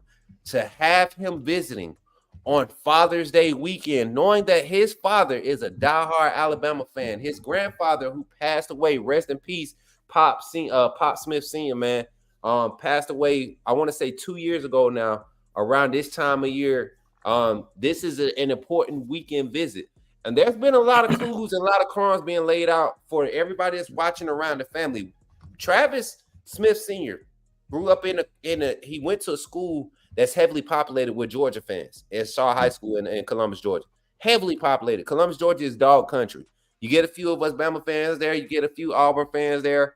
But Columbus, Georgia is dog country if you ain't HBCU. But it's been a lot of crumbs being laid out there, man. And I'm not putting any weight on anything. I'm just saying these type of things in the past have shown you where recruits' hearts are. And this is a well tight-knit family. This is a young man that really cares about family. That cares about family. And Alabama, the staff, cares about family. They put family first. They don't care about all that hype, backyard tent parties and all that stuff. They want you to see the value in what our value is, what are important to us. And that's the development of this young man. But we care about what's important to them and their families. And I'm telling you, Jamarcus Shepard will find a way to reach this young man and connect with him on a different level, knowing his value and what he could bring to this class. I feel like you get a verbal from him, and you kind of give him a word that, hey, you're kind of like the finishing piece. You're kind of, and you live with that. You live with a guy like Travis Smith being your last wide receiver recruit commit for this class. You don't go and press for anybody else. And that's just my personal opinion, because you got the best of each skill set when you talk about this receiving core already committed. B Sharp, I'm gonna swing it back to you, and we'll just I'll open the floor up for y'all to just kind of highlight whoever y'all feel like would be a perfect ad. It don't have to be an official from this weekend, And then we'll jump into another topic for the second half of this show tonight. You said a perfect ad for this for this class right now. This class is 25. Looking at, and I'm gonna go ahead and pull the list up. Looking at the current commits, 2025 Alabama commits. What would be a perfect ad coming out of this weekend? Somebody that, or just speculate, man. A commit, because I have a speculation of a commit we might get coming out of this weekend, going into next week. That'll kind of shake up, not necessarily shake up college football, but people that's outside doubting Alabama. I think Ty Jackson would be the perfect one out of this weekend, because I think he's an old school linebacker with new school athletic ability. He's just a dog. He's going to attack the football. He can play all over the field. He can cover. Definitely fast, especially coming out of Florida.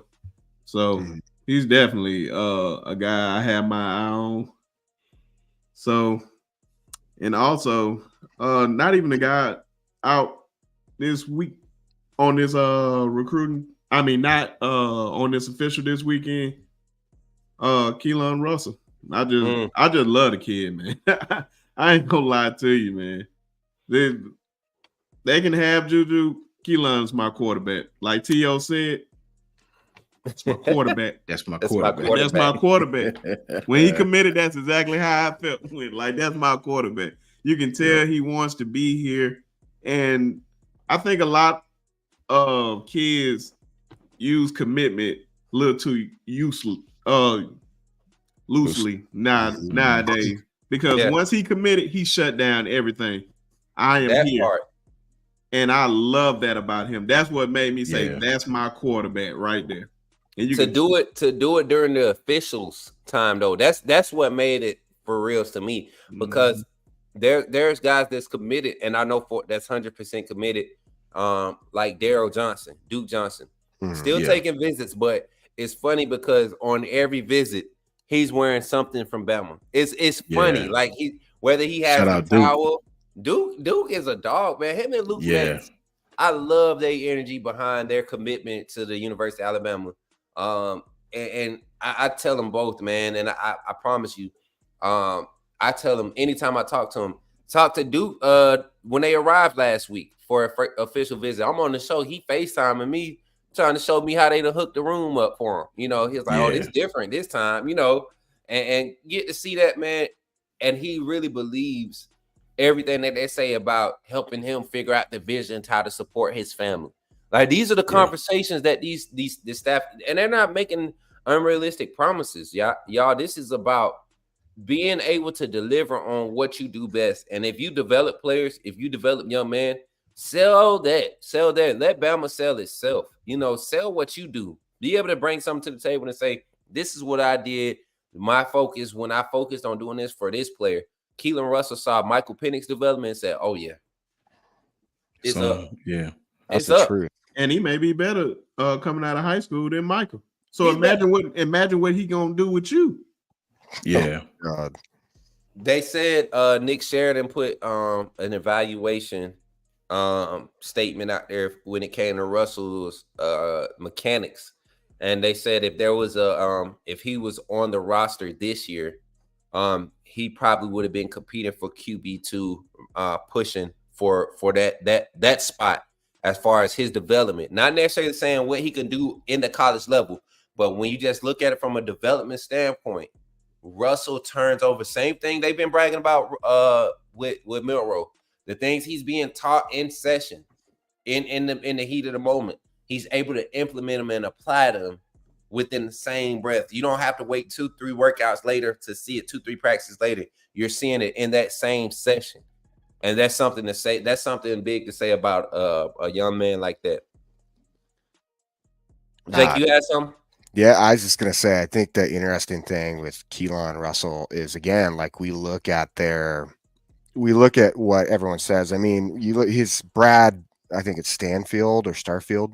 He's Keelan's trainer, right? And he talks a lot about like Keelan's ability to pick things up quickly, which I think is such a key aspect. And for everybody, that gave Milroe such a hard time, right? I think you're going to see him pick up that same sort of kind of speed and pace this year. I mean, he trades with Brad too.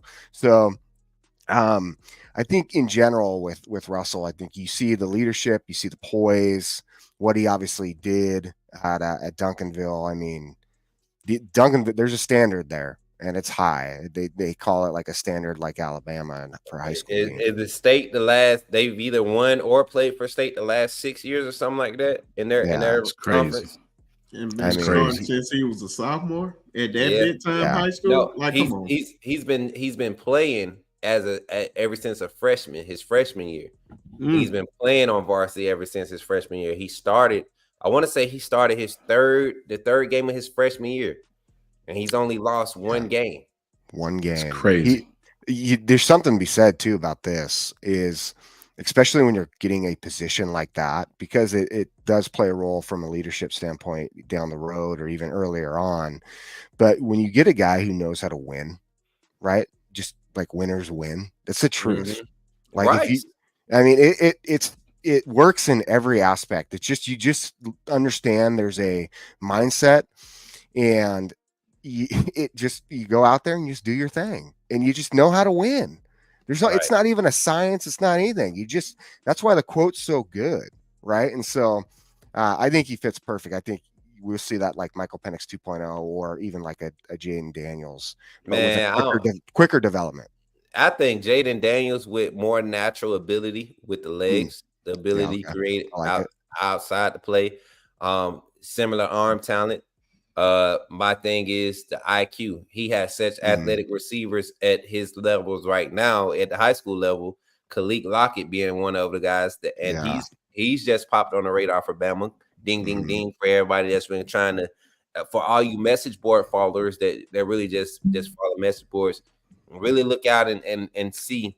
I said, man, I wish I could go and pull the clips. When I talked about Khalid Lockett in January, everybody's like, he's this, he's that, he's Texas, or he's Ohio State. Nah, Bama has their eyes. Jamarcus Shepard has a type, and literally every type, he has a spot that he wants to put these guys in, and they're talking about mismatches. You have, everybody talk about fellas. We have our type, right? We have the type of woman we like to. Well, I like to say I just like beautiful women. That's what I've always said. I just like beautiful women, but that's not true. You got to look, some got to be right on your hips, got to be right, the thigh, you know what I'm saying? Some got to be right, you know what I'm saying? And that's what this staff is, man. They say something got to be right, and they real particular about, man, if you want to look at and talk about being picky, look at that wide receiver room. Look at the recruits being targeted. Look at the running backs. Look at the quarterback. Like there's a type, and there's spots on this team that you have to fit the mold, and wide receiver is one of them. Quarterback is one of them. Keelan Russell. If you look at the quarterbacks that Caden Boyd has had great success with, look at Penix. Yeah. Miro's not a Penix. So this is going to be interesting to see how Miro develops under this offense. We've seen his improvement already. You see the workouts, but let's see how this continues to happen. And then you get to see next year Austin Mack, Ty Simpson, Russell. He's projected to be an early enrollee. So I'm excited, y'all. Let's dive into some of the comments, y'all. We done had some funny comments. I got some. This is something I know everybody kind of talked about already. Matt Moscano, y'all. Matt Moscano, the hating LSU clown fan, and whatever you want to call him. Matt Moscano has had a lot to say about Alabama recruiting.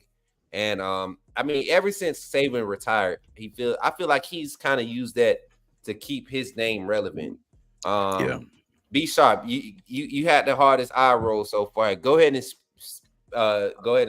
start it off, man. Put us on Moscano neck, because I've been waiting to get at him all week. Man, he's just a clown. I don't even know. Like, bro, he's almost worse than an Auburn fan. I'm like, what do if you talking more about Alabama than your own team, you a fan to me. Facts. Like, you're really a fan. Like, what? Like, just a simple fact. I think these sports shows these guys are completely lazy This guy just seen Keelan Russell just coming out of SMU and thought like, oh, Alabama went down and flipped the guy from SMU. Oh, it's over and all that. I'm like, come on, man. Do you do any type of research? Do you look on any type of recruiting board and see what the big name recruiters are saying about this kid? That lets you know you don't know nothing about football. That's why LSU just had a historically bad defense. I'm like, come on now.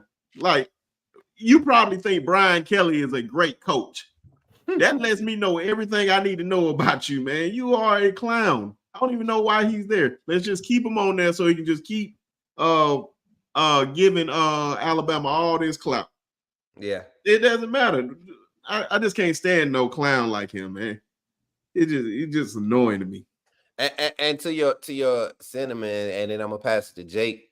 My thing is this: you work, and he works for ESPN, y'all. For those that are mistaken, or those that don't know, he's not just a YouTube personality, a content creator like we are on the panel.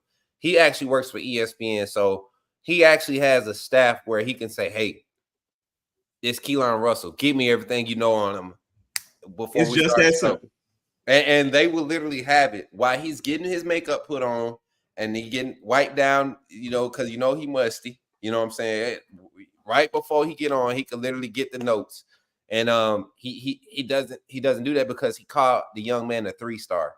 Nobody has this man rated as a 3-star on any major recruiting database. Jake Merrill, take it away, man. Matt Moscato doing the. Well, I don't know if he's purring. I don't know if he's barking. I don't know what they call it, but that's Disney for you.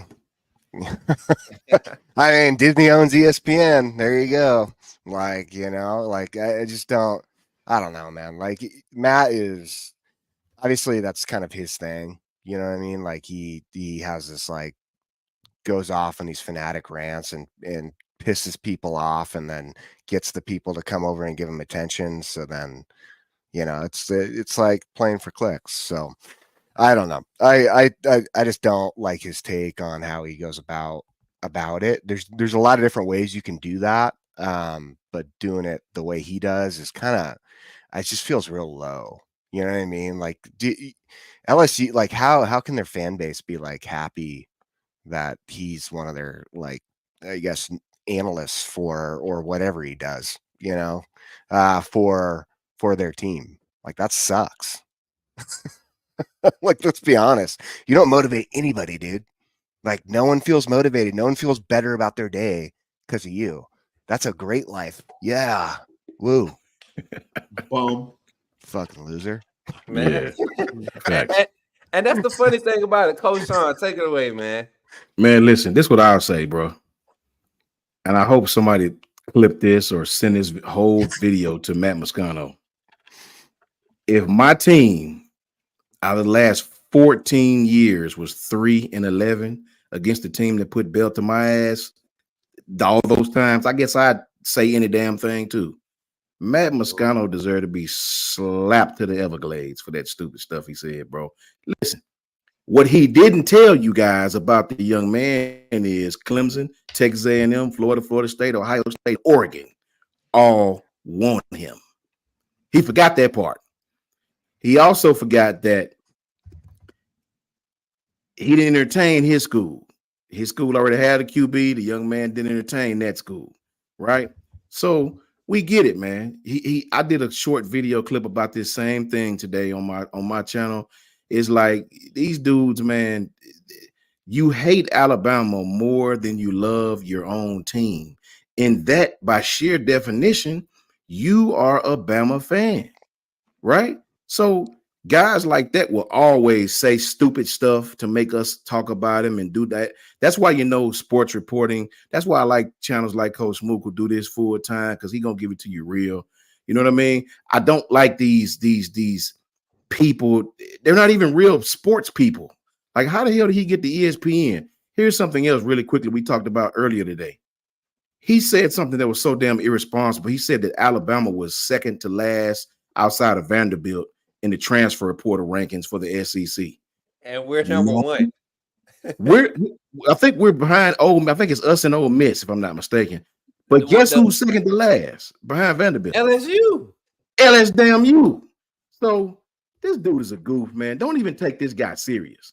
Don't even give him no clicks, guys. Don't go to that man's channel, give him any clicks. He just say anything. The bottom line is his team has gotten whipped from east to west by Alabama. He knows it. He has no choice but to talk about Alabama. He has no choice. It's the reason why he's down at ESPN radio on the bottom of the totem pole, and he's holding the totem pole. Not even holding it, man. He's part of the mud, the dirt that gets mixed in to help hold the totem pole. Like he don't even have the sole responsibility of holding it. And that's the thing. So my thing was, I did a video going at Matt Moscano a couple months back when he first came at the hire, the whole Alabama hire situation, talking about Kalen DeBoer. And I'm like, this is a coach that has a better winning percentage, a better winning record than 97% of the rest of college football head coaches right now that's played over. I think it's 50 games coached at the FBS level. He has the best record per capita, meaning for every so amount of games, he's winning.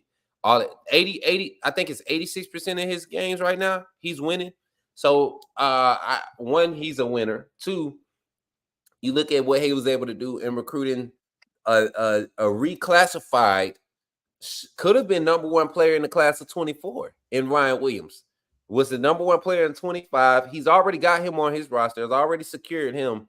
And now his 25 recruiting class has jumped from 7 a couple weeks ago, last week, to number 3 in the national recruiting rankings. And we only have, 14 commits right now? Or is it 13? I think we have 13 commits.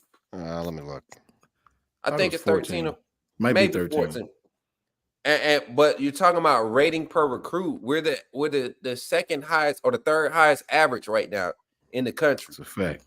Where's LSU at? Yes, they have a strong recruiting class, but they're not recruiting outside of Louisiana. All of their commits right now are within their footprint. They have no range. They have no reach right now. Bryce Underwood going to LSU is based on the sole fact that he knows that he has an opportunity to be the starter as a true freshman. And there's a nice NIL deal lined up for him. There's no secret about that.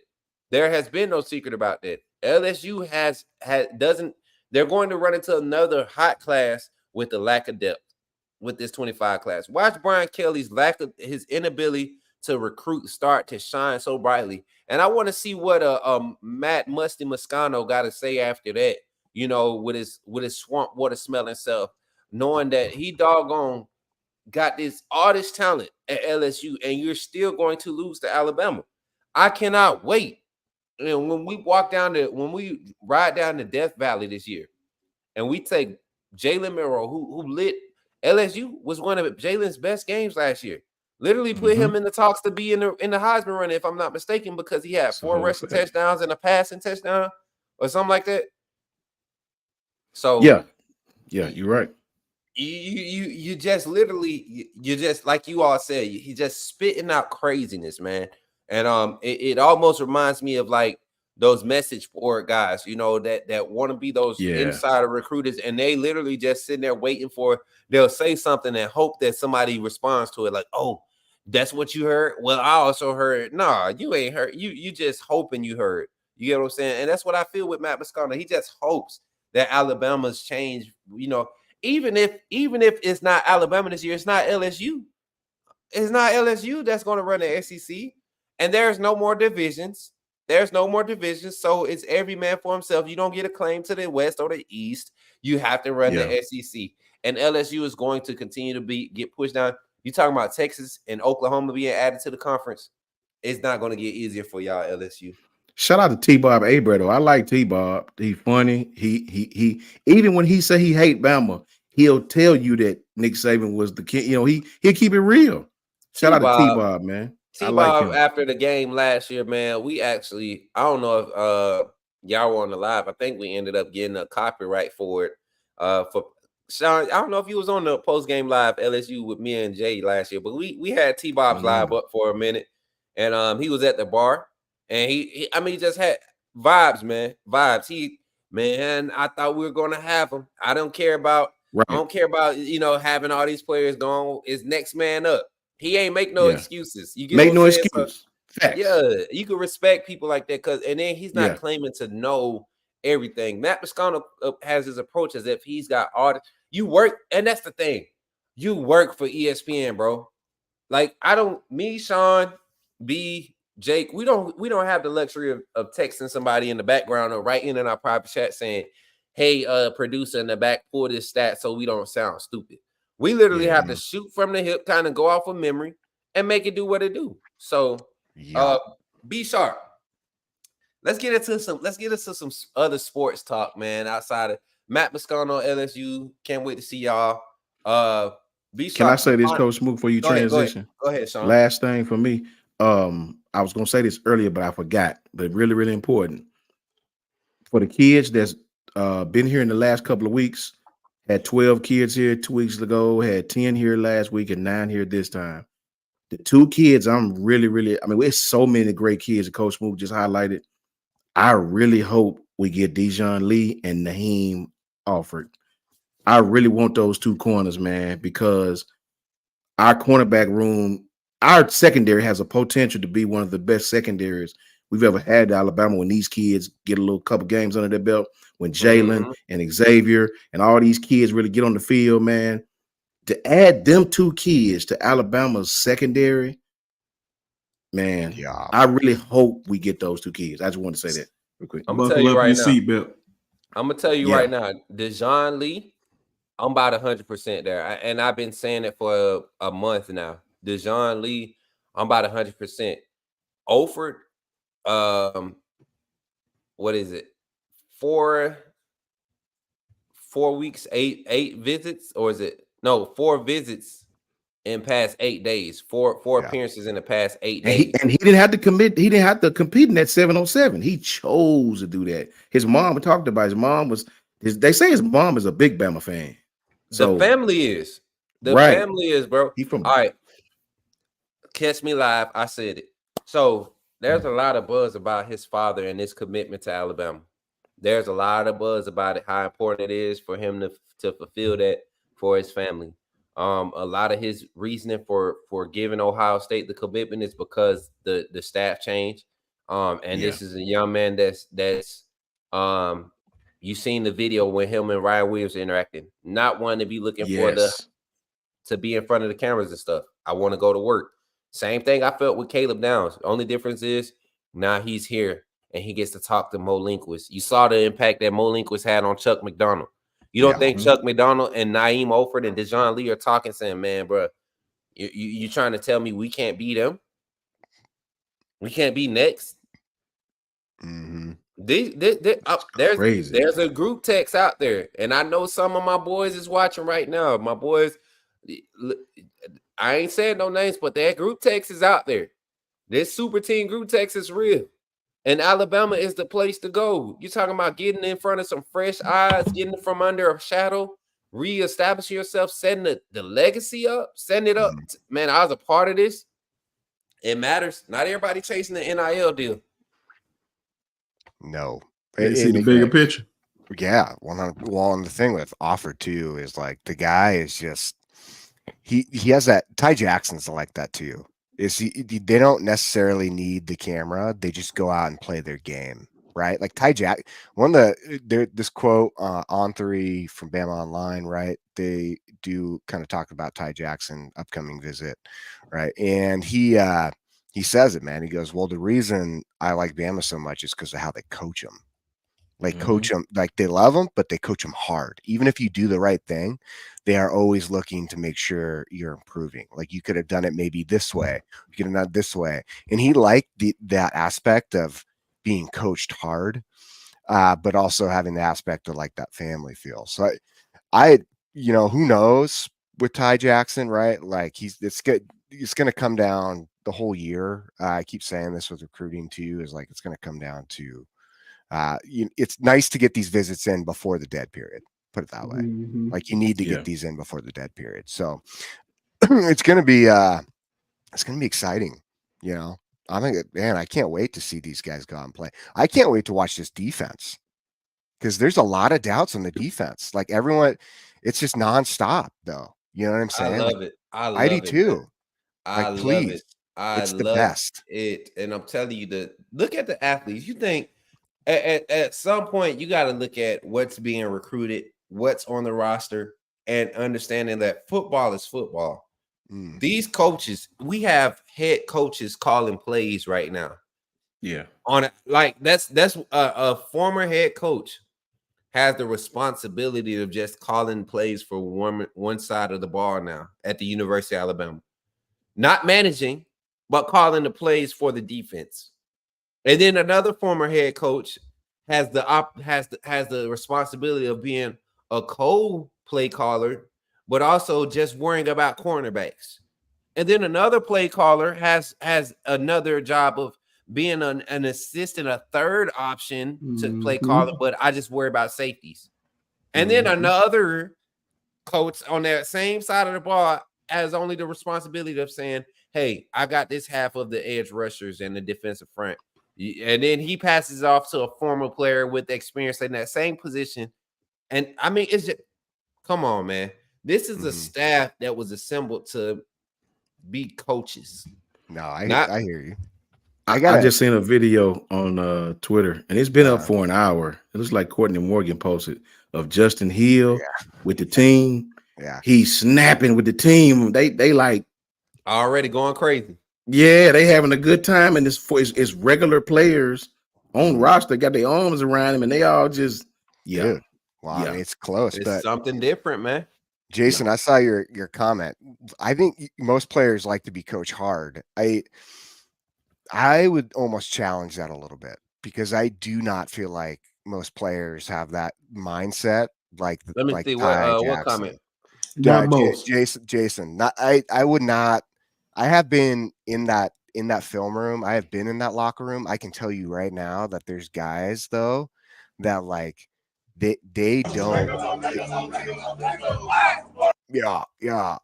Snapping, You know what I'm saying? Man, I tell you though, but a lot like there's guys who have that mindset though. You know what I'm saying? Hey, like, that want to get that. They Man, snapping. look at that. That's the kid we was just saying we wanted, Jake. Yeah. That's Justin Hill. Number in the jersey. Look, man, there's Ryan. Look who with him. Ryan, Jay, Noah right there. Hey, is that Noah?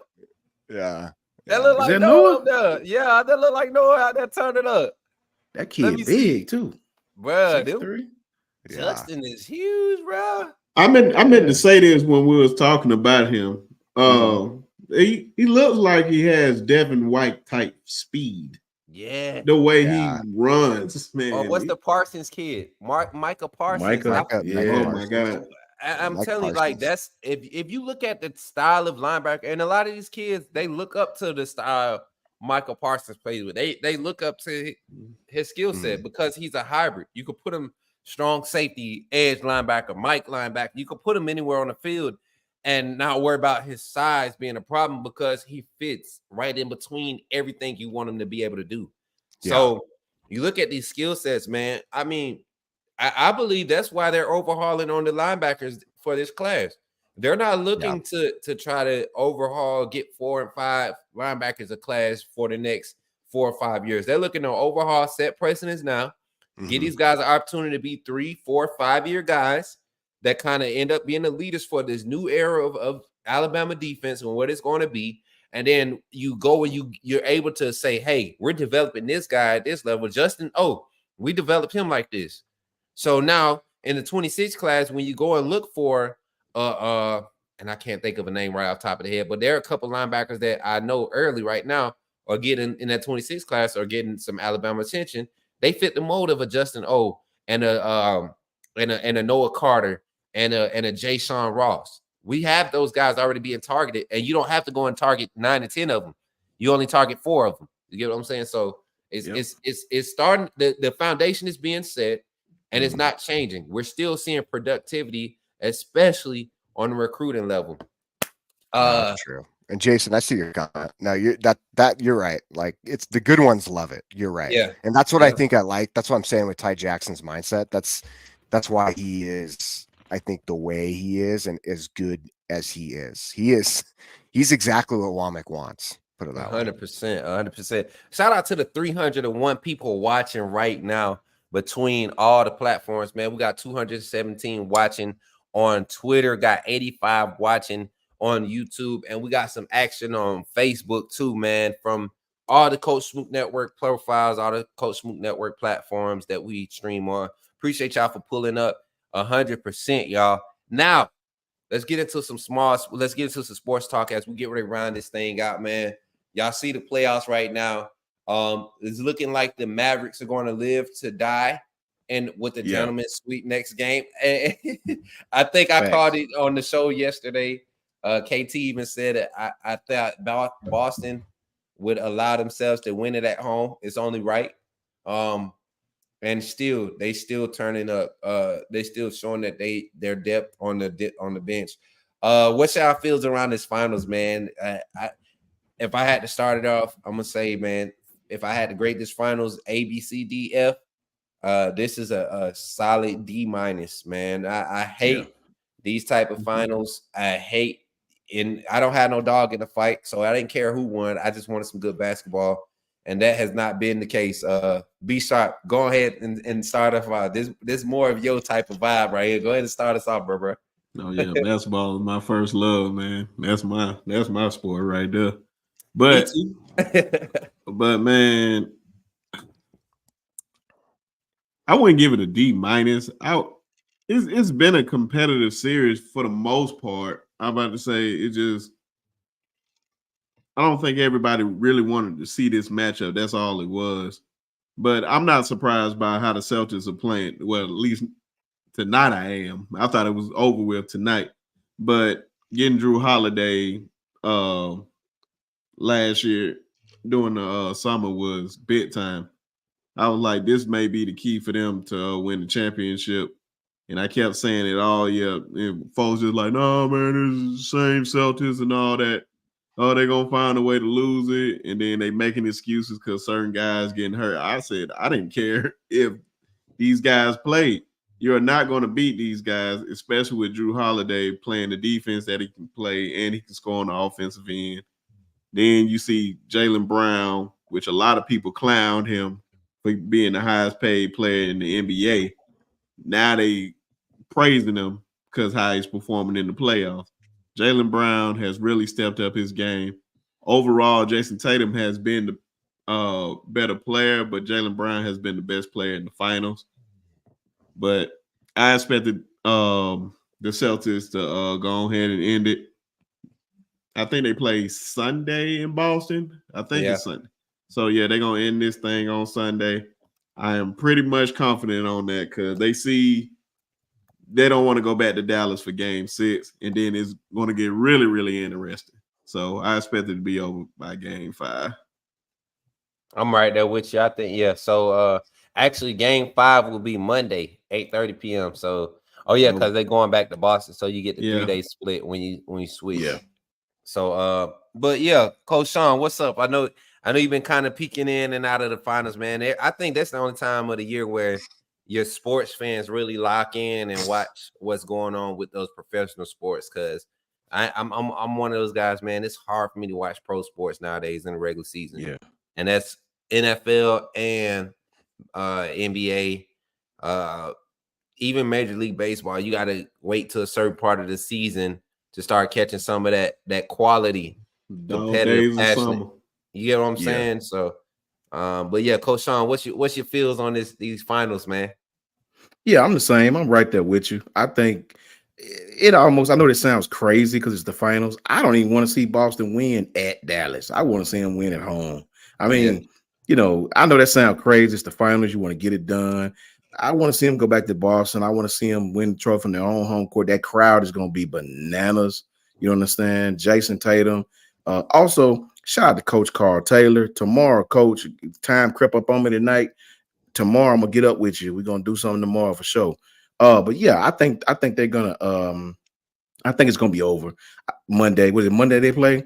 Yeah, I'd rather have it that way. Go on back home, play hard tonight, and go on, kill a spirit and get it over with. Before things get ridiculously interesting, like Brinsky said. they'll probably play their best game. They'll probably lay it all on the line Monday and get that thing closed out. Yeah. I plan on making some good money on Monday. I'm taking all the prize picks. We're going all Boston, and we're going over all and everything. Yes. Rebounds. Facts. We definitely doing some rebound picks. You know that's gonna be a key. Assist. I'm taking overs on all assists, and I'm gonna do probably 1 or 2 points. I know Jaylen Brown going over at home. We're not tripping about that. Jake, what you got, man? No, I got Boston too. I mean, it's interesting because like with Boston, right? You look at them, and again, it's always funny because Boston they're not always there, but the thing about them is like from a historic standpoint, they always make these strong points within certain times of the kind of the I guess long run, right? And I like Boston. I've always liked Boston. You know, I've always been a Larry Bird guy, but I gotta say though, you know, my team's Chicago. So yeah, I'm obvious reason. I'm gonna tell you this. it's true. That's my era, man. I'm a diehard Lakers fan. Mm-hmm. So seeing Boston win anything it pisses me off. But when you look at how Dallas, and I said this, I'm more when I don't have a dog in the fight, I like to get real critical on the players, especially our professional NBA athletes, right? Guys who get paid millions to wake up and go get in the weight room, right? Or to go get on a treadmill, or go spend, $400 a day to have a chef, right? To make your meals for you. You ain't got you don't have to do anything as a professional athlete, but put your body in the best position to be. And I think Luka failed us on that, y'all. Luka Doncic has failed us on that. And I'm telling y'all, if Luka would get in the weight room, get into his physical fitness aspect of his career, get to that stage where he's put in that first and was able to, get into some balance training, get into some plyo training, do some things. You don't have to be the buffest guy, but have some strength. One thing about Ginobili that everybody respected, it was his strength. He wasn't the biggest, but Ginobili's body control, his balance, his ability to shift his weight, to body on guys. Ginobili was a solid 205 when at his best. At his best, he was a solid 205, 6'7", I believe, 6'6", 205. Doncic is a bigger frame than Ginobili. And to me, skill set wise, he possesses one of the best skill sets in the league. So you don't want to be, you don't want to be dedicated enough to get your conditioning under control to where you're going to play those 38 plus minutes, average in those. You're never going to be one of the ones to bring it home. You seen that with Melo. You saw that with a few others. Yeah. That should have been that dude when LeBron was that dude. You know what I'm saying? They could have been in the same mix. Your dedication got to be there. And I think he's going to see that. You look at a lot of the crying and whining he did throughout this series, man, it was ridiculous. So I had Dallas winning it in 5. Clearly that wasn't happening after game 2. I saw that after game 2. I had already went on ahead and rescinded my take, you know what I'm saying? And was not ashamed because I ain't got no dog in the fight, but I did want to see some quality ball tonight. I knew Boston was going to see who, if something happens to so-and-so, can number 10, 11, and 12 on the roster be serviceable to get us one more win? That's what they did tonight. And they are running plays and sets with their G League guys that they brought up for the playoff practices. They're running. It's a fun game for them. They're ready to go home and win it all, and I think that's what they're gonna do, y'all. So I think the one thing that nobody's really talking about this series, they're giving Luka a lot of flack, which I don't think he deserves a lot of flack. But Jason Kidd is getting out coached by Joe Mazzulla the whole series. He is running circles around Jason Kidd. My dad and I. Mm-hmm. My father came in here the other night and said that, some of these former players that we grew up watching, they're not coaches. They're not solid coaches. And you're not using your skill sets. You would think a point guard minded guy like Jason Kidd would be able. Yeah, but point guards usually be the best coaches because they already a coach on the floor. You got to think about them. Like You would Lenny think, though. Wilkins, Lenny Wilkins. You got Yep. Steve Kerr. You got Mark Jackson. All these guys that's usually like big time coaches usually been point guard before. KC Jones. So, like, yeah. Even when Derek Fisher was coaching, you saw his style of coaching. He wanted the ball in the hands, especially on the offensive end. That's where I seen the lack. Jason Kidd, Luka's not a true point guard to me.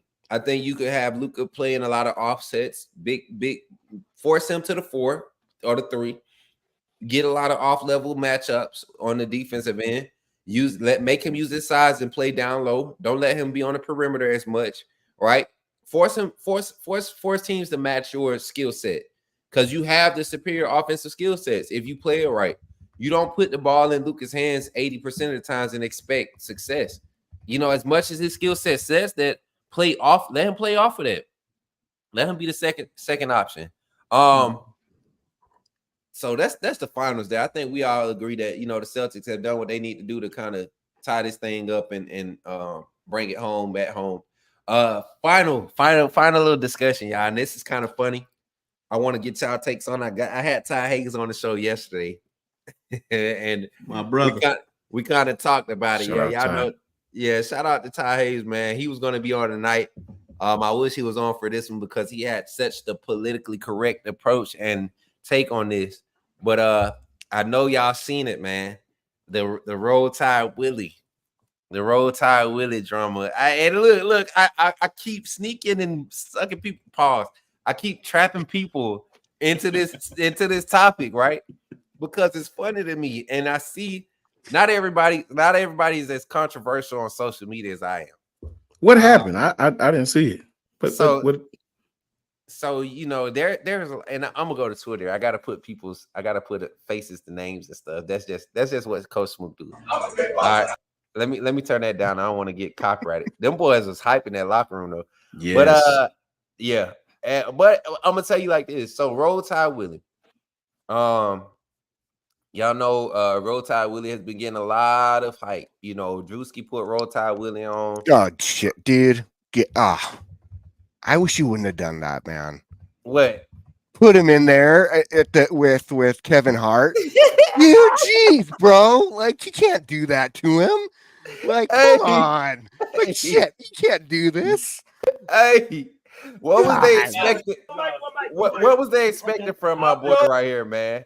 Like, so basically, and I love it for Roll Tide Willie. I like it for him, but I mean, come on, he had no idea, dude, what's going on. Come on, man. Nah. And the funny thing is, man, you see Drewski and them, they being Drewski, they being Kev, and they was like, Willie, what you tell him, man? Willie was like, I love America. He was like, he gonna kill yo, like, and so. But if you watch it, people not watching it live. People just watching the clips that was posted. Yeah. If you watch it, man, Drewski know what he doing, man. It's all comedic approach.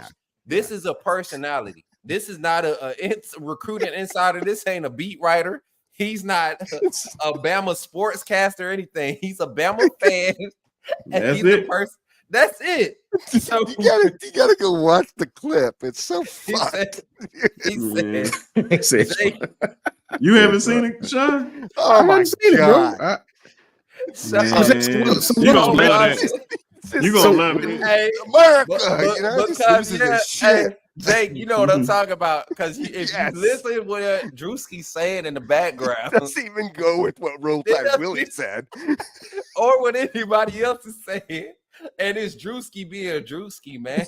And so, and Kai was like, you know what, Roll Tide Willie, get your ass out of here, man. Like they kicked him out, and then they brought him back. Really was like, look, man, I love everybody. I ain't racist, none of that. And you know, and they allowed him that space to kind of clear that up, you know, because that's what the running joke was. All Bama fans are racist.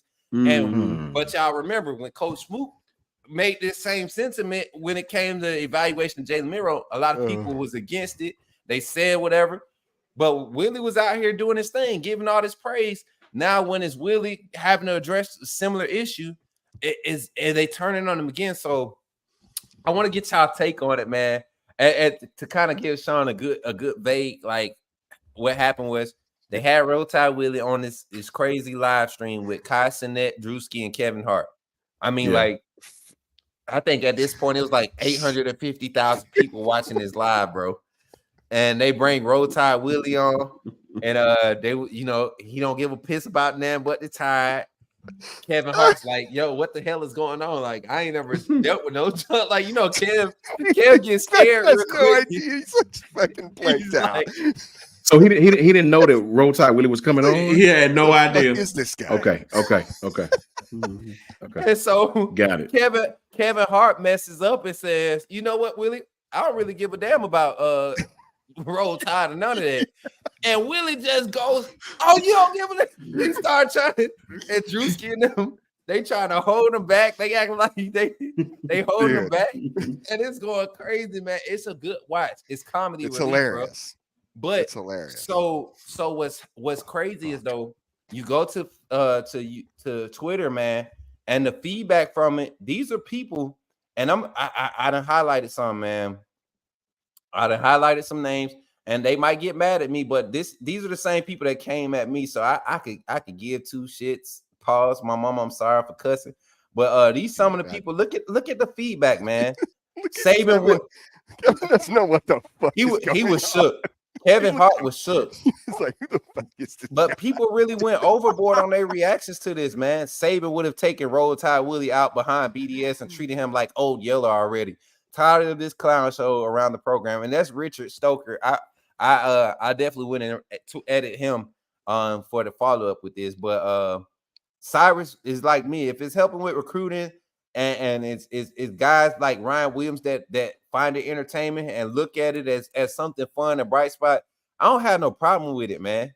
Bear Bryant's burning, somebody that I respect on Twitter. You know, I follow him, he follow me. Y'all see this, right? This ain't no he said he tried telling people move on from Willie.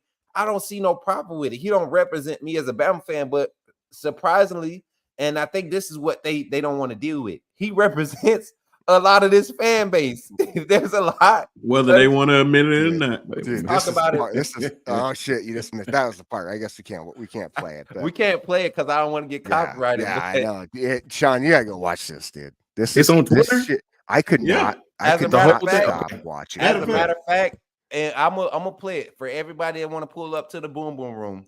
We're gonna watch the highlights from that stream in the Discord tonight. After we get off this live, we will be watching so hard. Man, I cried. And dude, Jake, Willie has no idea. You know why? Oh, I do. Yeah, it was so funny because like Kevin's like, what?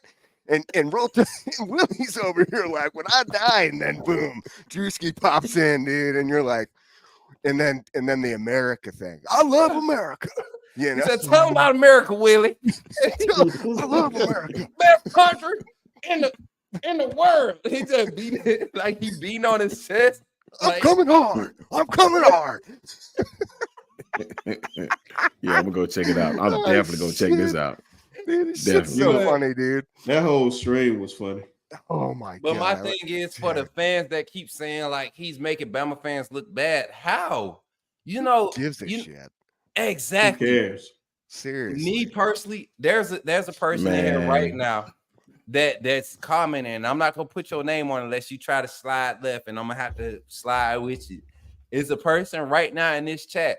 They follow live game chats, right? They be in there with the games during the season.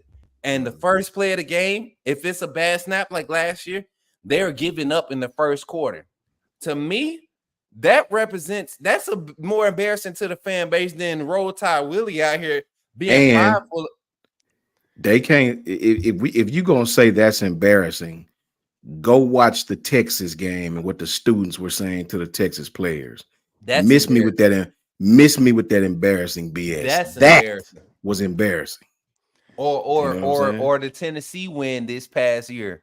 That was embarrassing. And that was our students right here at the university, man.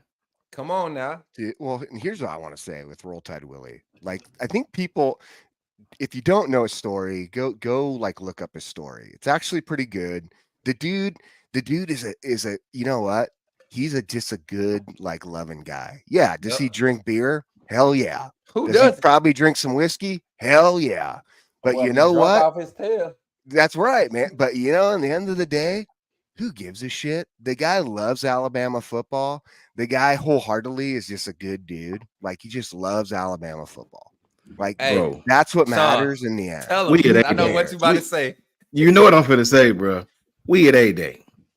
Yeah. The line is 7 miles long, right? We walking through the people, we talking. I look back, Smook done dipped out. Where you going? Hey, Coach Smook, come here. I said, this dude, this man done cut in front of everybody. Willie done called him over there. I said, man, these people gonna be mad as hell. That line 7 miles long, man. Smook done went right to the front of the line. Willie done called him up there. They over there embracing, taking pictures. Dude, That's Right? my People was dude, looking man. like, who is that? You know what I'm saying? Yeah. Willie stopped him and was like, come here, go. It was Hey, cool, man. roll It was Tide real Willie, cool. so who cares? Yeah, But that that's the thing, was man. good He's a stuff. good I dude. don't know if you guys seen that video. I seen it yesterday. I think it happened yesterday. He met Coach Saban. Yeah. Okay, Yeah. that's and Mhm. that's the point I was about to slide to. think I saw that. B. So if it for all these people, and I hope I see the numbers still up there on Twitter, so I know y'all getting it. And don't associate these guys with my take. This is Coach Smook Network, just so y'all know. But I'm gonna say this: Coach Saban shut a lot of y'all mouths. If y'all were real Bama fans, if y'all respected Coach Saban, y'all would know that Coach Saban, this is what made me love Coach Saban more than what I did before. When Coach Saban came to West Side Phoenix City, and he was doing the Cupid Shuffle on the West Side. If anybody know you about West Side Phoenix City, they know that's probably one of the worst parts in the Tri-City area, Columbus, Georgia, Phoenix City, Smith Station, all that. West Side Phoenix City is tough. It's not the best of place. Coach Saban gets out and walks in the neighborhood in West Side Phoenix City, South Side Phoenix City. He's doing a Cupid Shuffle in South Side Phoenix City in the neighborhood. Like, Coach Saban ain't never been above the people. So for people that's a part of this fan base to feel like that they have some type of hierarchy or there's some type of stipulation to being a Bama fan, you're wrong. I like Roll Tide Willie and the exposure he's getting. It shows the diversity. I'm a Bama fan through and through. Willie's a Bama fan through and through. At the end of the day, I guarantee you, I won't spend the night at Roll Tide Willie house, and there ain't nothing against him and what he do. That's just not my cup of tea. But when it comes to watching some Bama football, I would love to sit next to Roll Tide Willie. I would love to sit next to Roll Tide Willie and tell stories about my favorite Bama fan moments. You get what I'm saying? That's what it's supposed to be about. That's what community is supposed to be about. 100. In the end of the day, like, here's the thing about Alabama football, right? What I have always loved about it, and what really drew me in, right, is you really look at the fact that from an Alabama football standpoint, it's the people. It's the people. It's the stories, and it's the people. And we can't forget that. We can't forget, like, that the foundation there is very much the people, right? The foundation is the people bring it together. The people create this. The people get behind the brand. The coaches come in. There's this true love for Alabama football.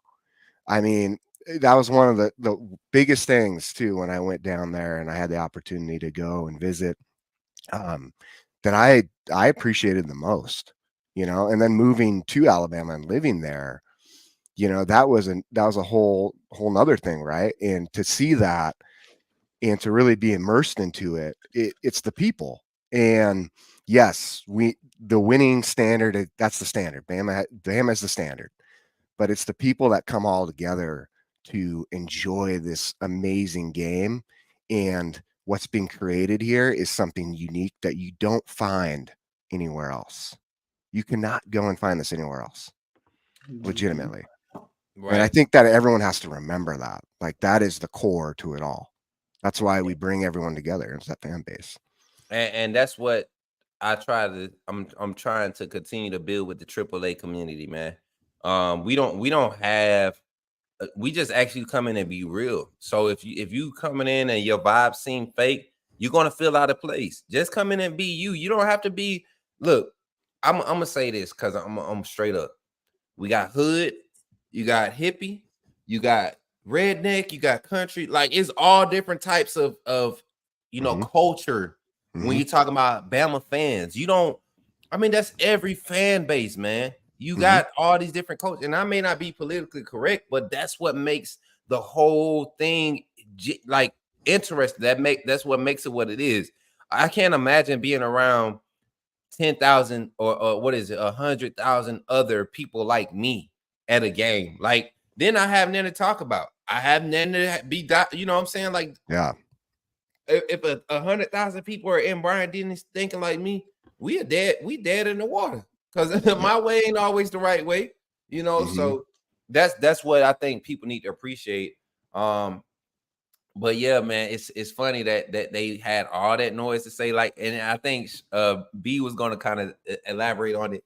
Literally the day after that video was posted, you see Roll Tide Willie getting called up on the stage, and what the coach say, B Sharp.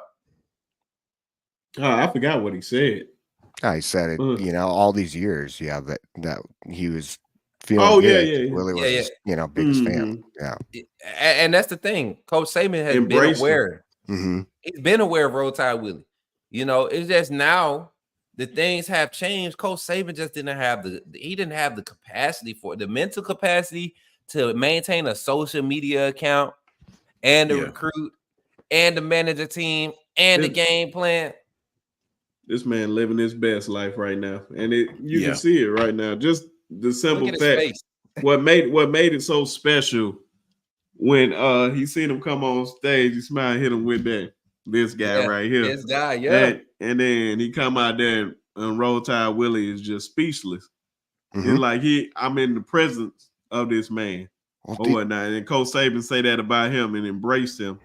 That should tell you everything you need to know. Yeah. Well, have you ever seen the video? For those who haven't seen it, go to Roll Tide Willie, his account, and go scroll down and watch when Nick Saban retires. Oh yeah. Yeah, he was hurt. Dude, he's like, dude, that's not fake. He's not faking that. He's actually crying like it's like the end of the world. You know what I'm saying? Like this guy loves Alabama football. You know what? And he loves people, man. Like we should all kind of take a note from, and this is a weird thing to say for some people, right? They're gonna be like, "What? You go be like Roll Tide?" You know what? The way he treats people, go be like Roll Tide Willie, because he treats everybody with respect. He has passion for what he loves, and you know what? He's a good guy that just wants to be everybody's friend and enjoy and love his team. You know what I'm saying? That's what I was, and that wasn't my first interaction with Roll Tide Willie. That was actually my third interaction with Willie. So my first interaction was through social media. Chad, I forgot what I said or reposted about their video, but Chad Horn, which is the guy that you hear talking to Willie all the time, he liked what I said. He liked my, the way I worded what I was supporting. And then the second interaction, you remember Bama Football on YouTube? Yep. Yeah. He was walking out, and y'all seen the edit, all of that. But then that A-Day one was when I really knew that it was genuine, because like Sean said, it wasn't that I felt like I was anybody special. It wasn't that. And if he wouldn't have called me, because we were going to keep walking past, I was already on live, and I took a second to acknowledge that that's who I was walking past. And I wish I had the live. I wish Twitter could let you say the live, because we was literally like maybe a step or two past where he was, and he realized who it was after I said, "Y'all, it's Roll Tide Willie," and then he realized who was that. Coach Smook. What's up, Coach Smook? Coach Smook. And that was that in that moment. It wasn't because it was me. It was just I was like, "Oh, this is a real dude." And Willie stood out. He stopped what he was doing. He stopped what he was doing, man. He stood out there, and everybody that was in that line before the Walk of Champions kicked off, everybody that wanted the video, I can't tell you how many times I heard him say, "We don't give a piss about nothing but the Tide, blitz, Bama blitz." For everybody. Every time I thought he was, I was like, man, he gonna croak. And today will be the day. That line was 7 miles long, bro. And I mean, it was 99 degrees out there too. and it looked like he was enjoying. He was not going to stop until he made everybody feel his passion. And to me, that means more than what everybody's trying to make it about his appearance. If we judge every book by its cover, a lot of you people that were fortunate enough to go to Alabama and graduate, and now you have a degree and you're able to contribute to the NIL collective and you have a club membership, some of y'all look more backwoods and drunk and dirty and dusty than Willie do. You know what I'm saying? For all the trash that y'all talking about, my boy. And if I seen you on the street, if I didn't know you that you was that Yay Alabama member or whatever, if I seen you on the street, I wouldn't even bat an eye at you because of the way you act. I stop and talk to somebody like Willie on a day-to-day basis. You get what I'm saying? Like, he the type you walk by and you talk to. So I wish this society, especially when it comes to this, like, this is college football, man. That's selective. That's what I call it, selective politicking. Because it's been a lot of other things happen that you didn't say nothing about. Nothing. Not one thing. That's why he getting all the blessings that he getting right now, man. Because he's a genuine person. And you can't help but respect that, man. 100%. Everything that he's doing is genuine. Everybody mess with him. So if you have a problem with him, you need to look at yourself in the mirror. Yeah. Facts, man. Well, it's funny. I love that you said that, because I think it spins right into this. If anything we should take away, right, from Saban leaving is, number one, obviously the discipline, the mental discipline that Saban instills, right? All of us should have that mental discipline. But the next thing we should take away from this new staff is being genuine, being caring, being real, like this family thing, right? Yep. Like, everyone talks about family, right? Every program you go to, they all talk about family. But who's real? Like, who's real? Because when you step onto the field, when this recruiting is done, all the lights and fun things you're doing, because all that shit goes away. Let me tell you that all disappears. You don't get it. When you get in there, you just another number, bro. You know? It's a fact. At the end of the day, like, we should all take that away from what Coach DeBoer, what his philosophies are, right? What his maxims are, you know, and each one of those guys on the coaching staff, who we get to see their personalities and the truth and who they are, you know? Yeah. And as a fan base, to take those two things away, discipline and being genuine, right? Seeing other people succeed and being happy for them. Man, I tell you what, you can really change the world with those types of mindsets. Shout out to Roll Tide Willie.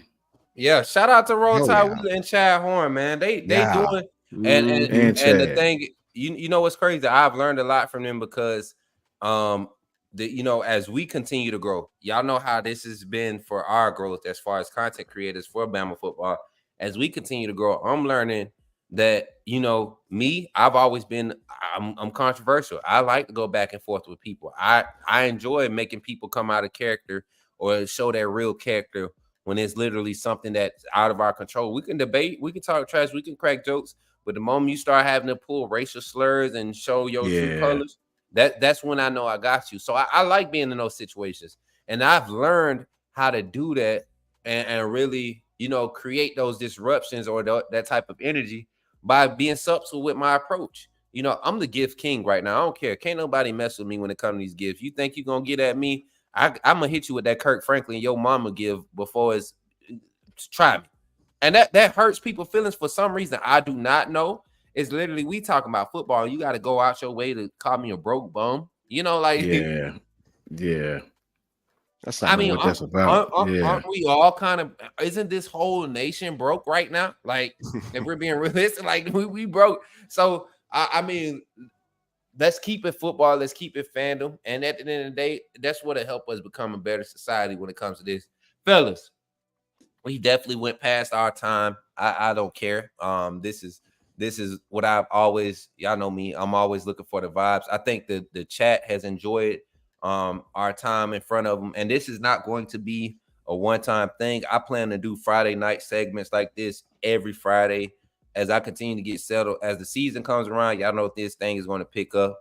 We got a lot of people lined up, current players. Rock Montgomery will be on the show next week, hopefully. I think that's when we'll have Rock Montgomery on with his mom. Shout out to Rock.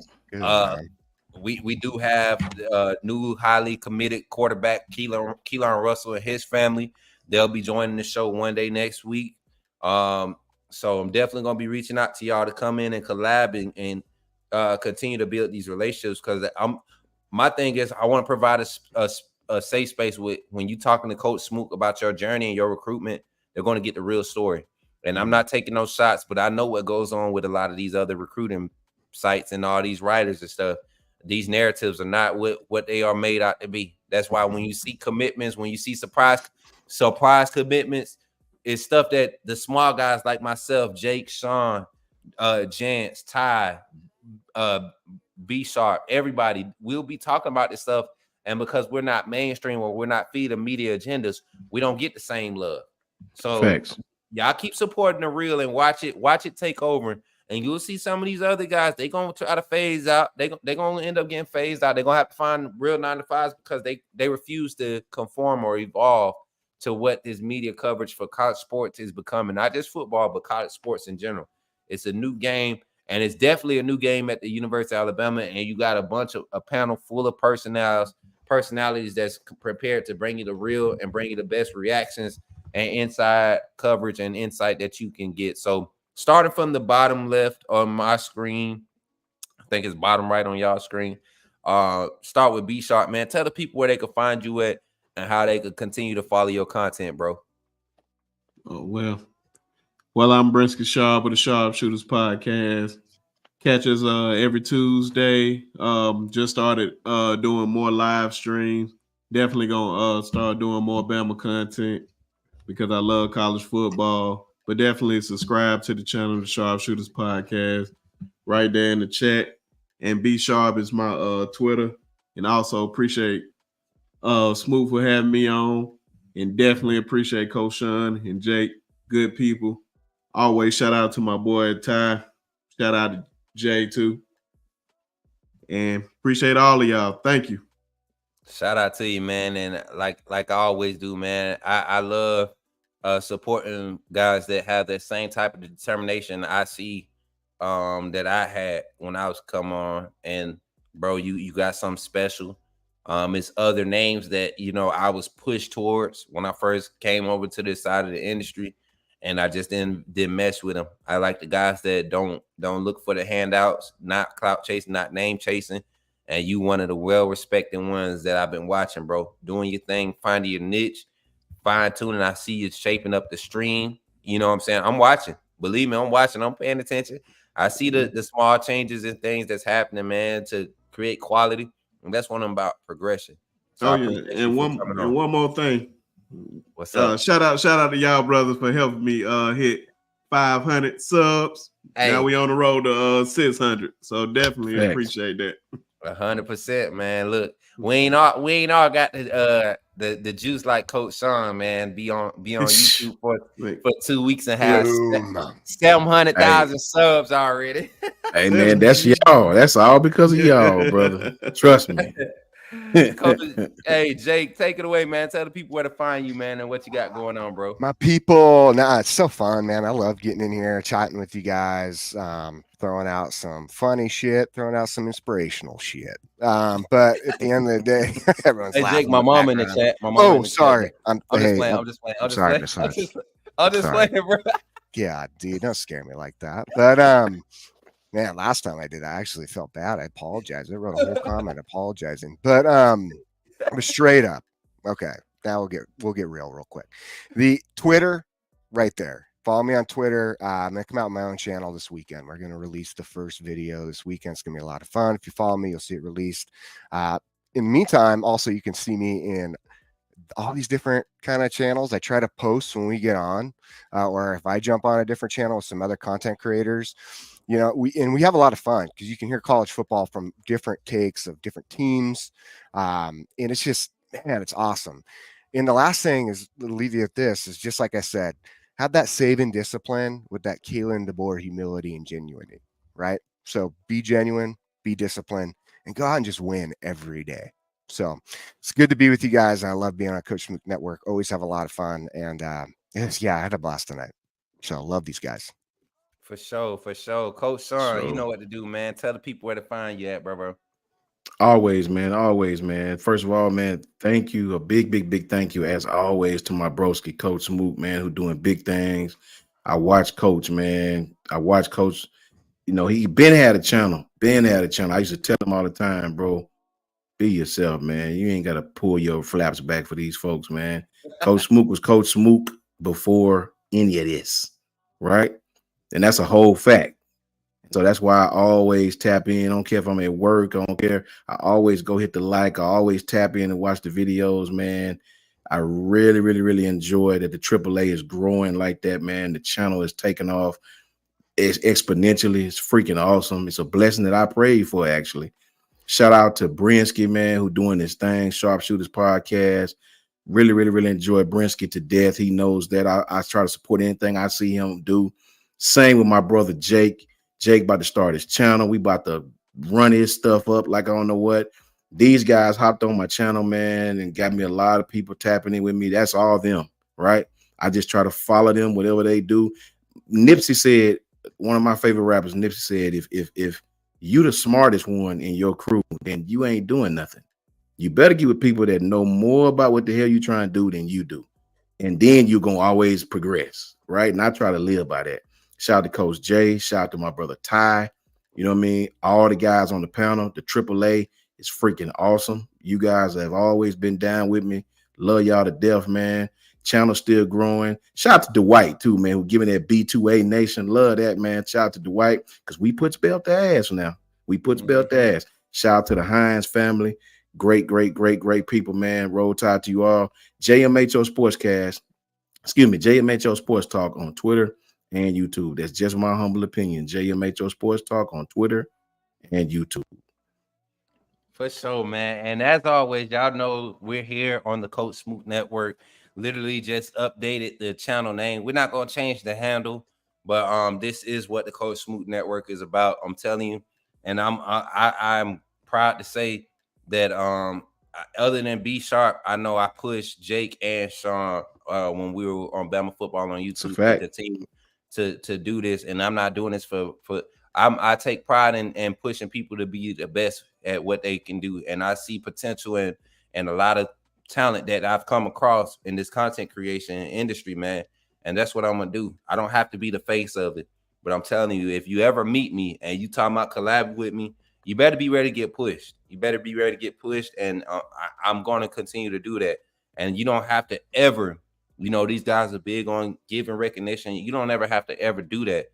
Just stay true to the game, stay authentic. And that's what my community is about. And I feel like that's what's going to separate us from a lot of the other stuff.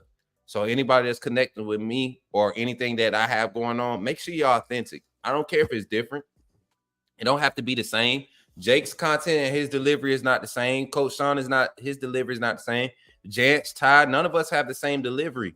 But to be able to share the panel with guys, such like Jason, Oklahoma fan, not the same delivery. Jason too, yeah. Shout out to Jason, man. Shout out to Jason. You know what I'm saying? JP, all those guys, man. We do a lot of collabing across the different fan bases, but the content creation, there's enough for everybody to eat. And for everybody that's on that name clout chasing and stuff, that junk is dead. Trust me. I'm putting out free game right now. So for all y'all rubberneckers on Twitter and YouTube that's coming in and not saying that, I'm putting out free game. That name chasing, clout chasing, trying to act like you got a relationship with somebody just to act like you got some.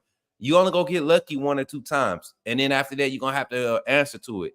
And that's why people don't like what's happening over here, because we able to answer to everything we. And the reason why it's being built like this is because you're authentic. I always preach that. So the relationships you see on this panel, it's not just we hit each other up and be like, hey, us 4 together get numbers up. Nah, these are people I rock with. I watch their content. I watch their content. They watch my content. I talk to them outside of the I got everybody's number right now. Do I not? You know what I'm saying? Like we text when we want to collab and stuff. So it's not just about that. It's literally about being real. Shout out to all my super chatters tonight, man. I didn't call you out because I wanted to make sure I was able to get all my clips tonight. Shout out to Betsy, came through with 1999 super chat. She said, just want to thank the AAA family and everyone checking in on me. Happy Friday. Betsy has been with us solid for 2 solid months with the AAA family, becoming a member of the channel. Zach, my number 1 caller. He's always my first call in the morning. Y'all got to be in here when Zach dropped his songs, man. That is a good vibe. Every time it's going to be a vibe. I'm actually putting together clips a compilation of Zach and his morning songs is fire. Gary Bama for Life with the $10 super chat says, great panel tonight. Really good seeing you gentlemen. Looking forward to hearing you guys rock out tonight. 100%, man. Then we also had Crimson Blood 22 with the famous $22.22 super chats, man. He said the moderators tonight equals the cool kids lunch table. Facts. That's what's up, Crimson Blood, my boy, man. And Brandon Michael coming through with 1999 super chat says, just wanted to show my support, bro. Roll Tide. Appreciate that 100%, Brandon. And not to take away from these guys' channel, but if you want to continue to watch the Coach Smook Network and our show, we do a morning show Monday through Friday. We're changing up the schedule. We're going back to our Monday through Friday, 8 a.m. Central Standard Time schedule next week. But once the season starts, we'll do Monday, Wednesday, Friday, 8 a.m. and then Tuesdays and Thursdays at noon. And Tuesdays and Thursdays, we'll have a special guest joining us in the daytime.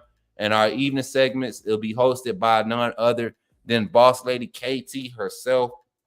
It'll be her co-hosting, but it'll really be her show, and it'll be all major sports topics. We're expanding the brand past Bama football here on Coach Smook Network.